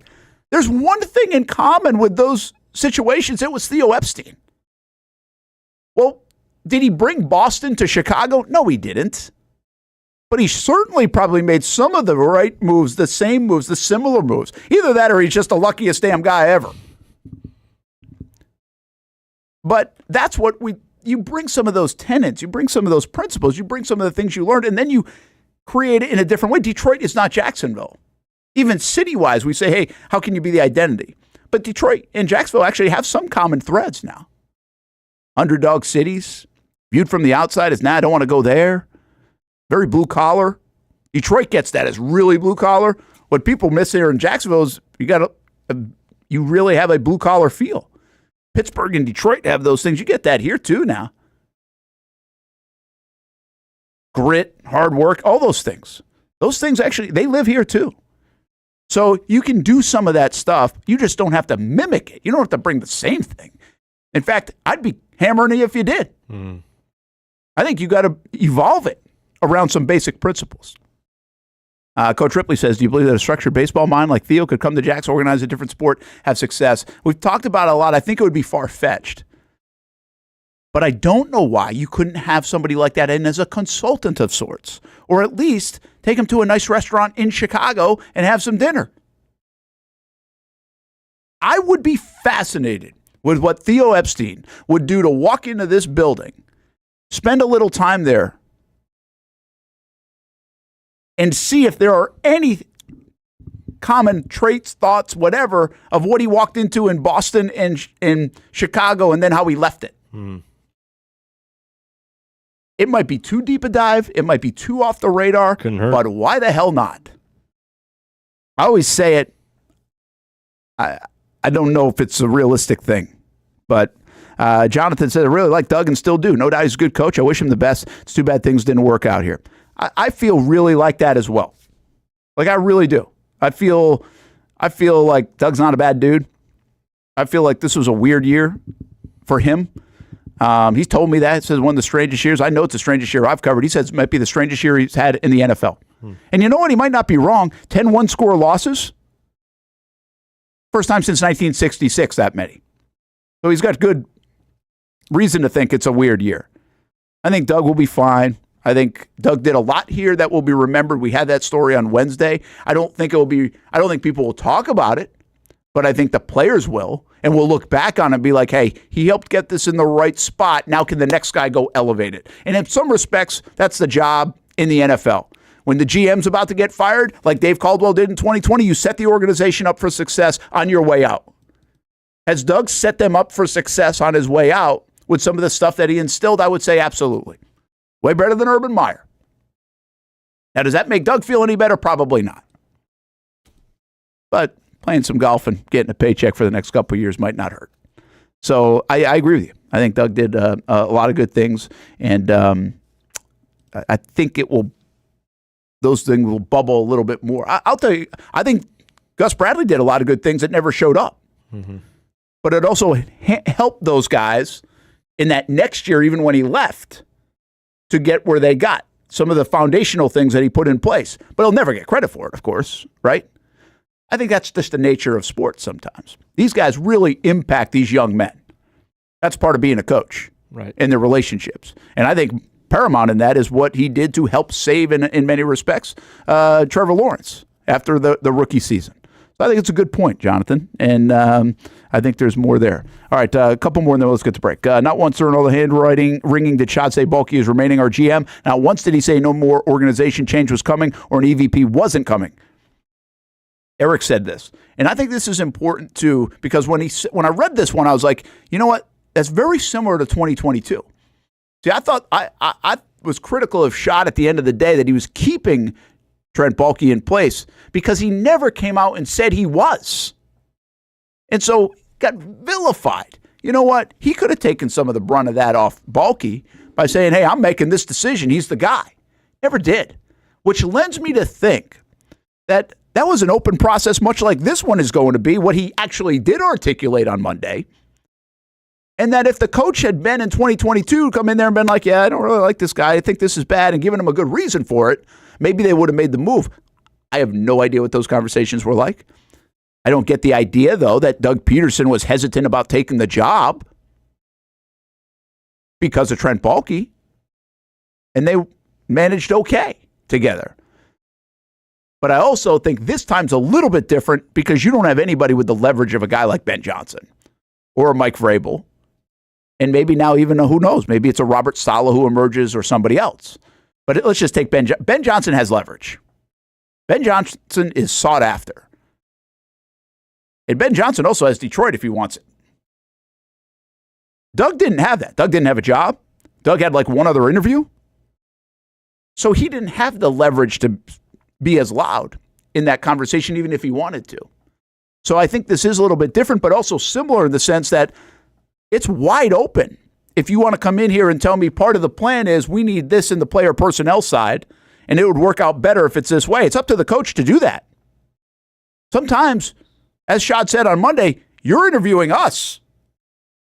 So it'll be up to the head coach to interview the Jags in the proper way to make those kind of suggestions and say something that rings in the ear of Shad Khan that would change that. Or maybe we find out that people don't think working with Trent Baalke is as bad as everybody's saying. Or maybe the truth is Shad's just not making that move. Those are the scenarios. Let's do this. Take a time out. We'll come back. Brent and Austen show. I do want to get some of the things that Trevor said as well that we left off yesterday from that news conference, which I thought had a lot in it. It's been a wild week, a loud week, plus a thought or two maybe on Ohio State, Texas, and the NFL playoffs. We've got that too. We haven't found Austen yet, huh? Maybe we'll find him on the way back. We're doing just fine without him. Until we get in a fight, then we'll give Austen a call. Maybe he's on his way to Houston, remember? That's right. We'll be right back.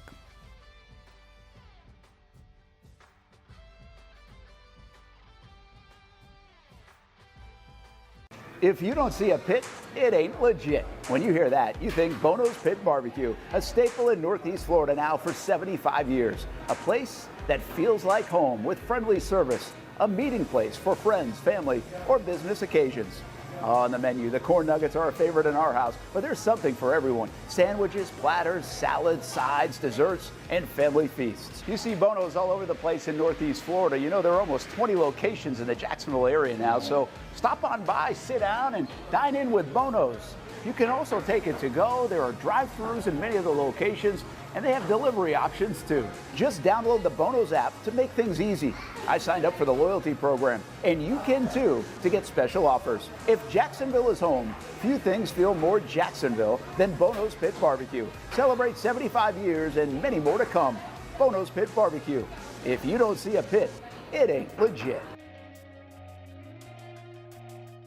For the game day hustle and every day in between. Juggling my show, Jags Social, to going under the Friday night lights and a social life, it's a daily tournament. But this ride, MVP status.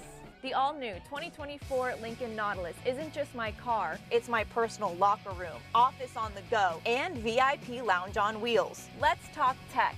My profile remembers everything from customizing my dash display to setting the ambient lighting and my signature scent. And wireless charging, essential for live tweeting scores. Whether I'm packing for a beach day with friends or heading to the gym, there's space for every passion. After dominating all day, this becomes my recovery zone. The massage feature is like having a personal PT on call. Life's a non-stop game, but with this ride, I'm always on my A game.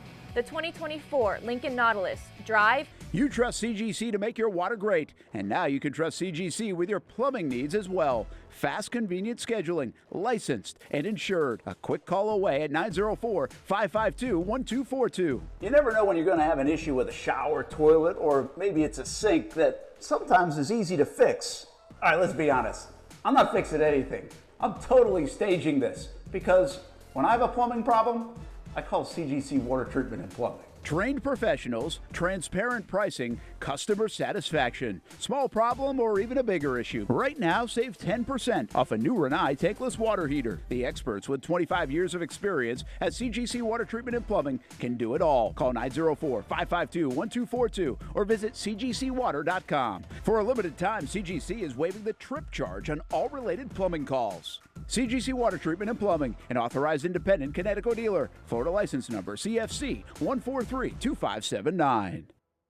Here on Spring Sports Media Day on Action Sports Jax. It's an opportunity, an education beyond the classroom and the sports arena.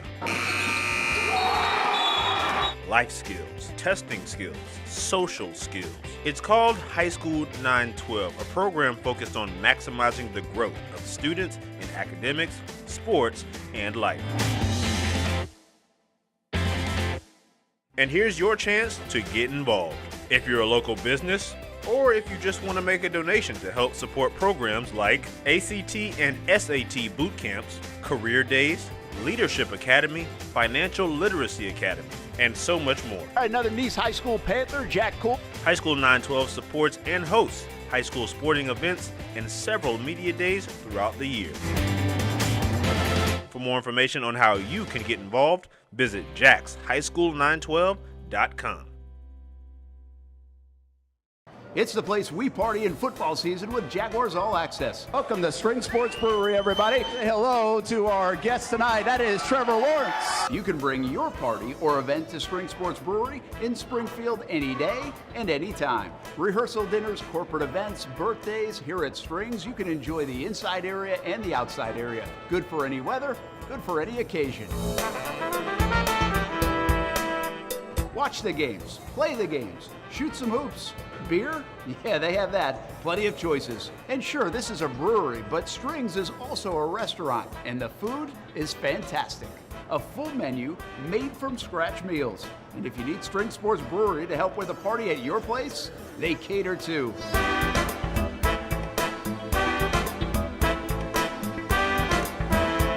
Family, beer, food, sports. Spring Sports Brewery in Springfield.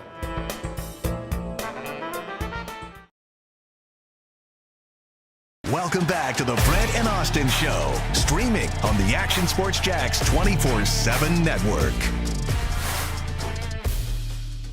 Well, you really like this JU basketball team getting a win, huh? I mean, a couple times. It's a good win, 2-1, 2-1 now in ASUN, 2-1. That would have been a low-scoring game.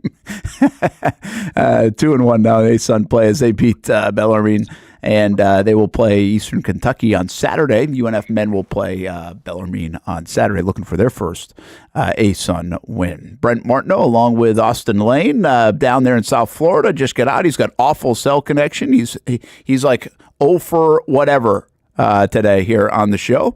We're trying like hell, though. We appreciate that. Hopefully you can hear us audio-wise is better than what their video looks like.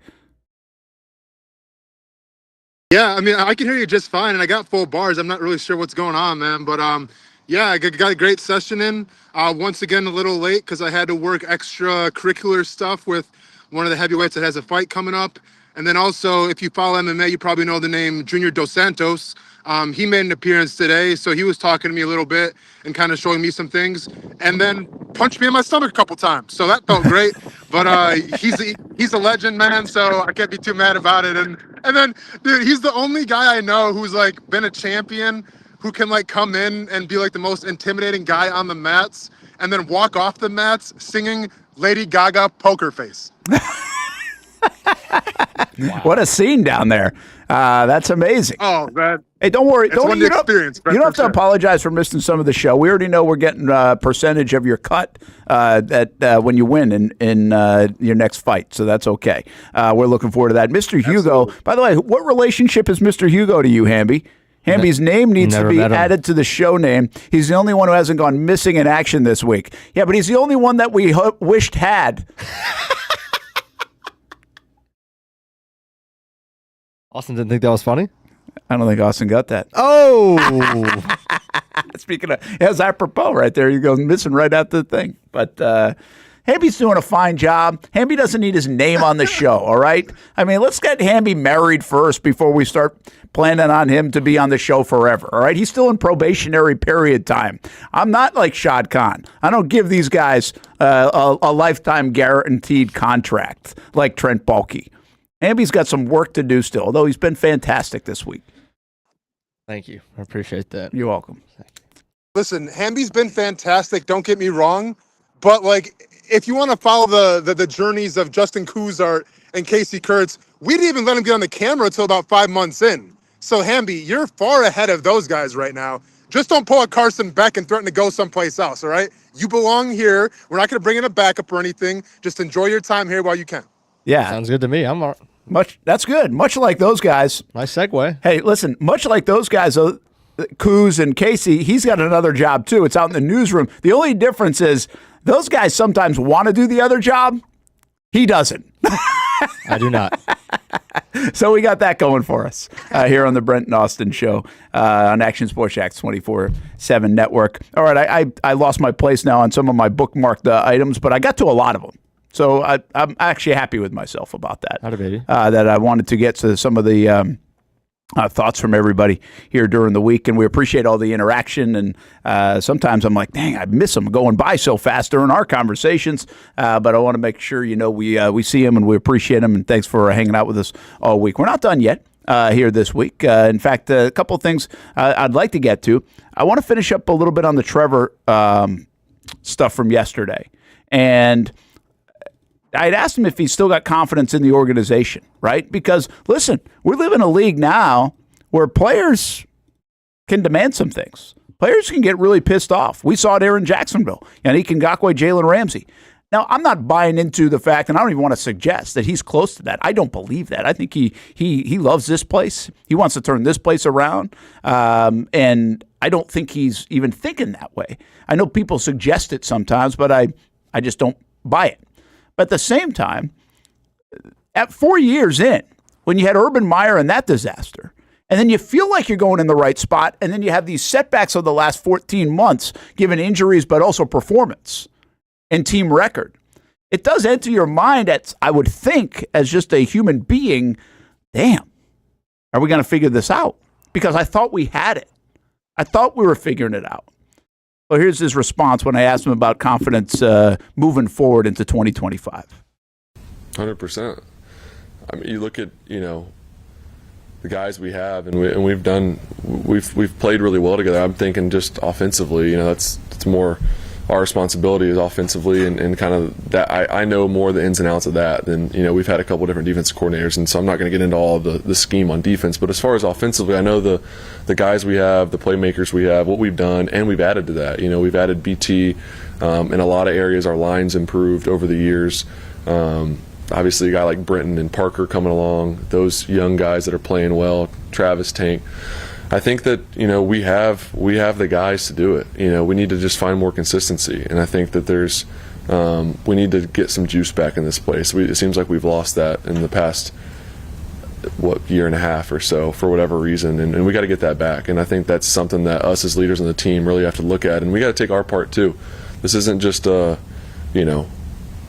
we fired Coach Peterson, so now that's all on him. That's on us as players too. We have to get that energy back. We have to take our part of it too, because we're the ones out there on the field playing. And I think that that's something where we can't just think just because some changes are made, staff and everything around us, that it's all going to fix. We have to be the ones to really change our trajectory, to be honest. So, but I do have confidence in the type of people we have, the players we have.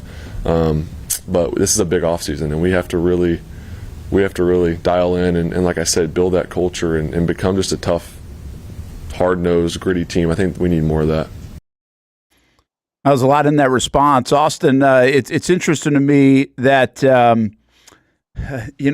kind of what he's saying there, I feel like, is we got to stop waiting around, even as players. Like there was a thought this year, and several times, even late last year and this year, they're just waiting for somebody to make a play, somebody else to make a play, the scoreboard to flip. And I thought what he said there about Doug Peterson, hey, just because you fire Doug Peterson doesn't mean it automatically changes.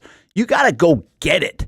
And I like that. I think the Jags have to go get it, Austen. You've been in buildings. I don't know what that looks like. Obviously, it's going to start with a new coach, but it's got to come from people like Trevor Lawrence, too, to be like, we can't waste any more time. Like, we have got to go change the story in this script. Yeah, Brent, without a doubt. I listen, I understand that Doug Peterson's gone, so we all think, okay, it's going to change overnight. And that's not the case, because whoever comes in next, Brent, those players still got to buy in. Like, this comes down to the players, really.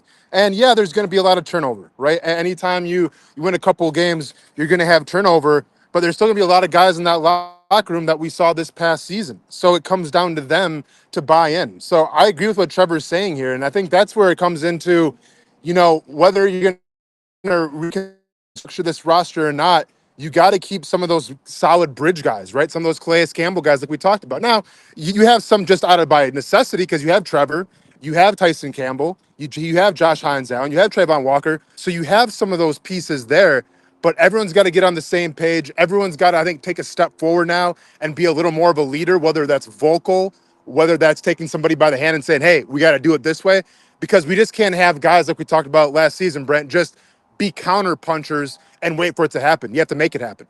Big news on Carson Beck, by the way. He's committed to Miami. I don't know if you just saw that, but Miami is the destination for him. And we'll get into that in just a moment. We'll talk a little bit of college football before tonight's other semifinal. But just to stay on Trevor, I want one more thing on Trevor before we finish the week. Austen, we talked about this, or I mentioned this during the week. Because everybody else feels a certain way, or the outside world, or even inside the building at times, some people feel a certain way about Shad Khan retaining Trent Baalke, and we all know which way people feel. That's not necessarily the view of the player, and I've said that. He has good relationships with the players. That's the guy writing the check. So it's an interesting dynamic to me with a locker room and the general manager. I don't think people look at him the same way in that locker room as they do maybe even in other parts of the building, but also outside of the building for sure. So I think there's a massive gap between how the players feel and how others feel about Trent Baalke. And he was asked, Trevor was, about that Baalke part of it yesterday during his news conference. Sorry, Brent. Honestly, give me 1 second. I was locked in on Beck. Oh, my gosh. Here we go. That's why his name's not on the show. You want to know why his name's not on the show? Carson Beck, Georgia Bulldog, college football. He doesn't even know NFL playoffs are happening this weekend, folks. It's all about Stadium Pulse. Cutting you off. I have a good relationship with Trent. He's always been upfront and honest with me. We talk a decent amount. And I don't know, I don't know anything else because I haven't had a different GM or that relationship, but I feel like we have a pretty honest and open relationship. So it's been good. I think that, I don't know if surprise is the right word. You never know how these things are going to go down. As far as even Monday, we just had our daughter Shay too, so there's a lot going on, and I see the news on Monday about coach getting fired, and so there's just a lot, and I don't think I even thought of like, was everybody going to get fired or what? It's just, that's just what you see, and you kind of react to it, and you go about your business and you try to just move forward. So I wouldn't say surprise is the right word. I don't know, but I do feel like me and Trent have a good relationship, and that's none of that is my job. So it's I think there's no sense in worrying about things that you can't control. I can control the relationship I have with him and trying to build that and continue to improve that, and to stay communicating, especially in the offseason. This is a big offseason for us. So I just want to be, you talked about having a seat at the table. More than anything, I just want to have a great relationship with Trent, which I think we do, and then the new head coach that comes in, that as well, and start that off on the right foot, and just constant communication, and just, I think that's the biggest thing is that relationship between quarterback, head coach, and coordinator, whoever it is. That's important. So I just want to build on that as early as possible. Yeah, and again, I think that's good perspective. And Austin, I just wrap it up on the bulky stuff with this from Trevor Lawrence's point of view. It sounds to me like players don't evaluate and analyze everybody's position in the building as much as we all do on the outside. It sounds like, hey, I got a good relationship and also got confidence that guy's going to go do his job to the best of his ability and give us a chance. Sure, you're not wrong, Brent. Like, I don't think a lot of players in that locker room really care what the GM situation is because, like you've alluded to, he's writing the checks to a lot of those guys. But I will say this. You can sit here and say, well, you can't control the uncontrollables, but at the same time, we see players, and Trevor included, who, they're going to go on Twitter, and sometimes they're going to stick up for themselves to random people on Twitter. NFL players are on Twitter these days, Brent. I'm not breaking any news there, but then it leads you to wonder, you see how the national narrative, and you see how the local narrative too from the fan base feels about the situation. And while they may not care about Trent Baalke being retained, I think they do care what a lot of people have to say about how the organization looks, and maybe that's kind of a bad light in some of their eyes. So I don't think Baalke is necessarily the biggest deal, but I think the outside perception of what people think about the Jaguars retaining Baalke is a bigger deal to players. Yeah, it's a good way to put it. What I hear you, right? They don't want negative noise. They don't want the noise. They don't that's an under the radar position, right? Like that's the position. Like you're not asking us how our lunch is today and everything like that. Don't ask me about the GM. It's one thing to be asked about your coordinator, your coach, your head coach, other players, those kind of things, other teams. But once I have to start answering questions about the GM, like what's going on around here, right? It perks you up because you do live in as much of a bubble as possible. And I think we have to always, I think Trevor's answer there reminded us of that he tries to keep himself in that bubble. That's a good thing for a player. But you do hear the noise when it gets super loud. And, the noise has been loud this week. Obviously around Trent Baalke. All right, Carson Beck going to Miami. No surprise there. Maybe you should go interview him down there, Austin. You're not far. Yeah, literally, Dan Lambert, who owns American Top Team, dude's got some money. He came in with a Miami shirt today, so I wonder if he kind of knew what was up, man. Because just rocking a Miami shirt, especially, they're not in the playoff or anything. So I was wondering what that was about. But maybe he knew something before we did. I mean, listen, I understand Carson Beck going back to college football, especially with NIL. Like, why wouldn't you try to increase your draft stock? Here's my big question: why did he leave Georgia? Because the money was better, maybe. Hell, what's that, Hamby? I mean, you get more money if you're a free agent. I think that's a part of it. I also think from a recruiting standpoint, who do they have coming in? What has Kirby promised the next guy? Does that have something to do with it? I don't think he was unhappy at Georgia. I never got that sense, but what do you think? Yeah, I think NIL is probably the biggest part here. The girlfriend's the second biggest part. And I think it was just one of those things that probably just run its course. I don't think Carson Beck didn't want to go back to Georgia necessarily. I don't think Georgia didn't necessarily want Carson Beck, but it just had run its course. I don't think, you get 2 full years there. You kind of wanted a fresh start, and he wants somewhere that he can be the guy. Like, not that he wasn't the guy at Georgia, but even no matter how talented or how good a quarterback is at Georgia, people are going to make it about everybody else. Because a lot of times that's how it's deserved, because they're being helped by the offensive line. They're being helped by the run game. They're being helped by the defense. They're being helped by all the talent everywhere. If you go to Miami and do that, yeah, they still have a lot of talent. It's not the same. It's not the same. Cam Ward did that, and he was the only focal point of their offense. Carson Beck wants to do the same thing. Yeah, I think my mind goes to this. He's coming off injury, guys. Go ahead, Brent. And also, he's going to get paid like north of $3 million. It's way more than he would have got probably where his draft stock was going. Remember, he's hurt. He's banged up. He's got to recover from that. The Miami Hurricanes just said, hey, we hit on Cam Ward. Let's try this again. They start with Notre Dame, by the way, next year in the season. But we're getting to the point a little bit, and we've already got there. We've got there with other players, Austin, that I would say these guys are not worth what they're getting paid, right? They're just blindly getting paid, which is just the nature of it. And good for them. But I think I just think they're just throwing money at these guys, and I'm not sure. Like, does Carson Beck make Miami that much better than whoever else they would have had? I'm not sure. Well, and here's what I understand, though, Brent. And, Hamby, feel free to help me out here as well. There was a lot of hype around Carson Beck going into this season. Mm-hmm. Maybe he's going to be a first-round overall, but maybe the top pick overall. And he wills his team to an SEC championship. Now, yeah, he didn't play up to his capabilities, but they still won. Right. And you know what? Maybe they beat Notre Dame if he plays in that game. Mm-hmm. So, what I don't understand is you had a guy who gave you so much, who had all the hype. You mean to tell me at the almighty Georgia, that the kings of the SEC, they can't get him another $1 million or whatever, try to keep him in-house?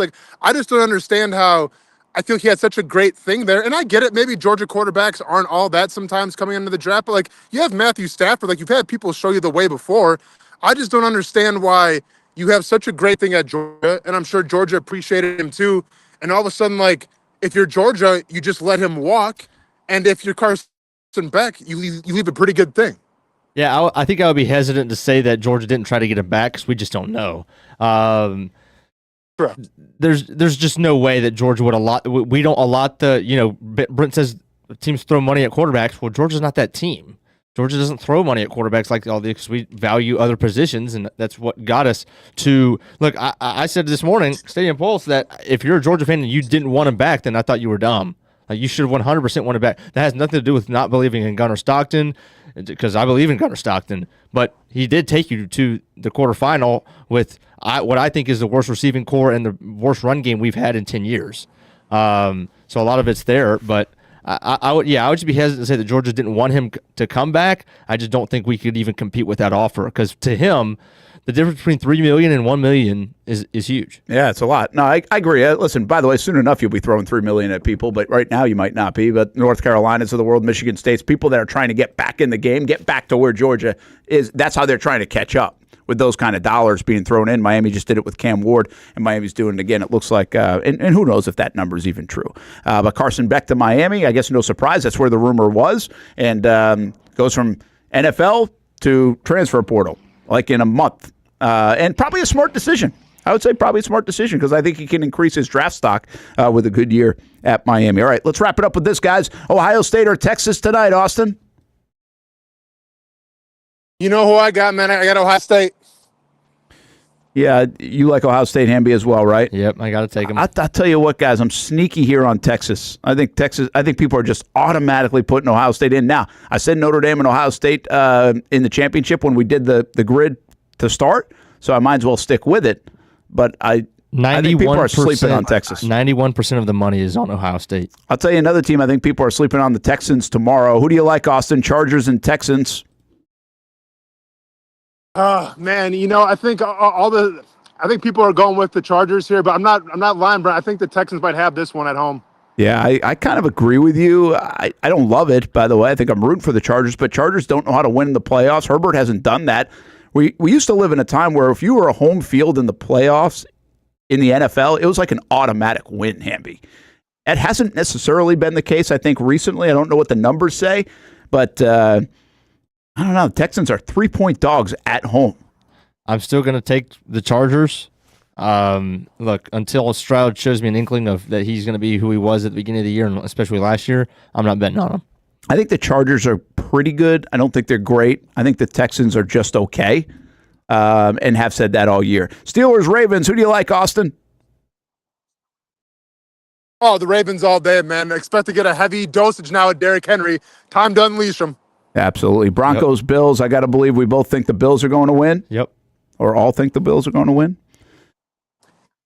Give me an upset. Do we have? I'm going to take the Bills. Hopefully, my son's not listening at school. That's a good point. Packers, Eagles. That's a good one. I like that. Anybody taking the Packers? Me. I am. I took them to win the Super Bowl. Wow. Austin? I'm taking the Eagles because I have the Eagles in the Super Bowl. All right. Commanders, Bucks. Tampa. Oh. Go ahead and give me Washington here. Go ahead and give me the young upstart quarterback. Go ahead and give me Kingsbury. It's definitely going to be an upset, but I feel like their defense can hold it together a little bit, and they can rely. Maybe Gibson finally starts coming out now a little bit. And I'm sorry, not Gibson, Brian Robinson Jr. Go ahead and give me Washington. All right, I'll take the Bucks. Have a good weekend, Austin. We'll see you Monday. Have a good weekend, everybody. We'll see what happens on the Jags coaching search. Big interviews coming up over the